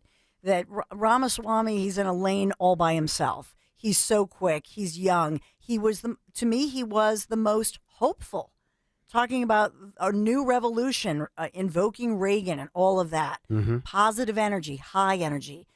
I think, to me, you guys know, I've said this for a long time. I'm a fan and I'm a supporter of Nikki Haley, not just because she's a woman, obviously, but because she's strong. Mm-hmm. And she's got the chops. She has the legit stuff. I will say, to the point, I apologize, I forget, Greg, who said this, that she sounds like everybody's ex-wife or girlfriend or whatever. Oh, somebody on Twitter. Yeah. Women do have to be, and I've done coaching, so women or anybody who has that higher voice, Mm-hmm. You have to be careful. Keep your voice low. Breathe from your lower gut. Even when you get, when somebody's, you're talking fast and you're in a debate setting, just don't let that voice go too high. Yeah. Because it becomes annoying and distracting. Wall Street Journal criticizing Ramaswamy for being too aggressive or too fired up. No, he had to. He had to come out. And yeah, I don't get that. Like we're trying to shed the label of being an older, whatever party. Like you got a young guy with a lot of swagger, and you're going to start to say that's a negative? Come on. I agree with Nick. I think that it's, by the way, it's a little hacky. The Fox and Friends, Fox News, they're like, the Wall Street Journal says, the New York Post says, the Wall Street, it's like, it's all owned by the same company. Talk about corporate media. Yeah. You know what I mean? Like, That's come a good on. point. Well, hopefully at the end of that conversation, they hopefully said, by the way, we're owned by this, because you usually have, we disclose it right here. If it's something company owned, we always try to give that transparency. That's why everybody should go download the Odyssey app right now. By the way. Oh, yeah? We're 80 likes away from 300. Wow. So if you're watching right now, youtube.com/@1210WPHT, youtube.com/@1210WPHT, please hit the like button. See if you can become the 300th like. How about that? See if you can be the 300th like for today's program. So after the debate last night, Brian Kilmeade talked to Nikki Haley. And I want to get your guys' take on if you think this was a shot at Trump. She compliments him, but she also says this, which Nikki Haley on Trump going into 2024. Politician in America is Donald Trump, a guy that you said is your friend. And we have to face the fact that Trump is the most disliked politician in America. We can't win a general election that way. What went into that statement? It's true. It's true. You can look at any of the polls. He is my friend. It was an honor to serve with him. I agree with most of his policies, but he's going to spend more time in a courtroom next year than he is campaigning. We have to be realistic about that. Do I want to clean up weaponization in Department of Justice and the intelligence agencies? You bet. Is he going to be the reason we're going to do it? Absolutely. But at the end of the day, we have to beat President Kamala Harris. It is too dangerous to think about what happens if she wins, and we can't have a former president sitting in a courtroom campaigning from there. It's not going to work. How is he winning by so much then? Well, I mean, I think right now this is the kickoff of the campaign season. The first debate gets things going, and then we'll go into the next few months. We've got a debate every month. This is where people can see their opportunities. I wish he would have been on the stage. I think it would have been good for him to be on the stage so that he could have answered some of the questions, but he wasn't. But we've got to go forward. We have a country to save. Politician. Did she say we have to beat President Kamala Harris? She did, which I think is hysterical. That is, I was making sure I picked up on that correctly. So in case you didn't hear it, Trump is going to spend more time in a courtroom next year than he is campaigning. Well, I mean, yeah, there's obviously going to be a lot of court stuff that he has to do, but I also feel like, and this is why I said this on Twitter last night, I'm not even really concerned about Trump with his policy with Tucker on Twitter with that presentation, because I've seen his policy in action and in practice already. So there's a lot of things that you can pick at if you're trying to go after Trump. And Nikki Haley, I don't think is really trying to, alienate herself with him. A little bit of truth to what she's talking about. But you know what? At the end of the day, she's trying to become the president. Yeah. So, not everybody can just sit back and be like, well, I'm just going to, tread around this lightly. Like, Trump's your opponent right now in some ways. Yeah, but she supports him. She'd be, look, if he's the candidate, which I think he will be, and he calls her up and says, would you be my Veep? She would say, absolutely. I agree. Done. So who went on CNN to talk about the Fox News debate last night? It wasn't Tony Bruno. Chris Christie and Mike Pence. Oh, my God. Well, wow. There you go. Mike Pence. Did Johnny Quest's dog go Bandit? Remember Bandit? Well, he said this about Trump and the debate last night. Interesting. Let me play what you told my colleague Dana Bash about the former president who was not on the stage last night, Donald Trump, and if he should be president again. Let's watch. I'm running for president in part because I think anyone who puts themselves over the Constitution should never be president of the United States. Never be president of the United States. However, when you were asked last night if you would vote for former President Trump, even if he's convicted for president, you raised your hand. Reconcile those two. Well, look, every one of us on the stage signed a pledge to support the Republican nominee, and frankly, my hand was raised in that spirit, just in keeping my word. But I really do believe more after last night that Donald Trump is not going to be the Republican nominee. I know that many of you in the media think this is already a rematch between Trump and Biden. I don't see that. I think last night the American people saw, hopefully they got a better sense of me and my role as a leader over the last 20 years, but also I think they got a better sense of what a deep bench the Republican Party has, and that we have better choices for 2024 for our party. So I'm more confident than ever that our party is going to give us a standard bearer fitted to the time, someone that's going to be able to lead us to victory in 2024, and I'm going to continue to work my heart out to make sure that's me. Let me ask you, a few days ago, Lawrence Tribe. Sorry. Yeah, he's not. He can keep working his heart out. It's not going to pan out for him. But he is right with one thing, and I will point that out: is the bench for the GOP exponentially deeper and more talented. Agreed. Yeah, but he just not for any of the Trump issues. I think last night you saw him in action and it was all about him. I did, and and I just think he seemed out of touch and just doesn't have it. Does No. not have the it factor. It does not. Nobody knew who he was. No, but he was until cool he before cool was a thing. I was cool before cool was a thing. Yeah. Chris Christie was also on the CNN morning show this morning. He went after the moderators of the debate last night. He's discussing this with the popster, Poppy Harlow. Governor, what do you think your weakest moment was? I think the weakest moment for me was the weakest moment for everybody, Poppy, which was that stage was completely out of control. And I'm disappointed that the moderators didn't play a stronger hand in controlling what was going on. There were a couple of folks on stage last night who felt they could go over time every time, that they could interrupt and had a right to speak on every issue. And that's where the moderators have to say no and shut them down. And that didn't happen. And so what it led to was there being no sense of control or focus on the debate during large portions of it. I asked your weakness, but I don't think you're going to answer that. You did get. Wow. Good for her. A good point. He really didn't. But you're gonna take swipes at Martha McCallum and Brett Baer, really? And if you thought that was out of control, then I don't think Chris Christie can handle Trump on a debate stage. One more. Ooh. He also that's a very good point. I'm sorry, Nick. I didn't mean to glaze over that. I'm sorry. He also said Vivek is not the future of the GOP. Okay. Is Vivek Ramaswamy the future of the Republican Party? Why can nobody say this guy's name? For crying out Vivek loud. rhymes with cake. Yes. Vivek Ramaswamy. Yes. Daniel, I'm going to start that clip over, please. Is Vivek Ramaswamy the future of the Republican Party? No. Okay. No. Why is he polling higher? I mean, you spent a lot of time going. Sorry to step on you. There's a little delay. I asked because you spent a lot of time going after him last night, and he is polling higher than you. I responded to him twice when he came after me. And so I don't think I spent a whole lot of time on that, Poppy. He came after me, so I'm going to respond. And by the way, he's not polling higher than me in New Hampshire, where I'm at 14% and in second place. And that's why these national polls are so silly. We don't have a national primary, as you know.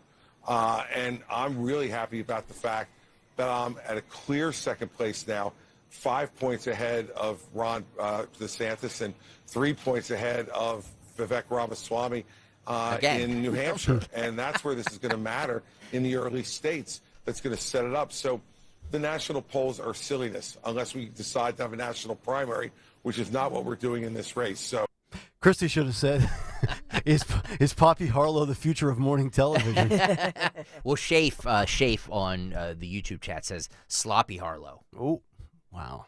Well, combining Sloppy Chris Christie and Poppy Harlow. Mustard. Is that it?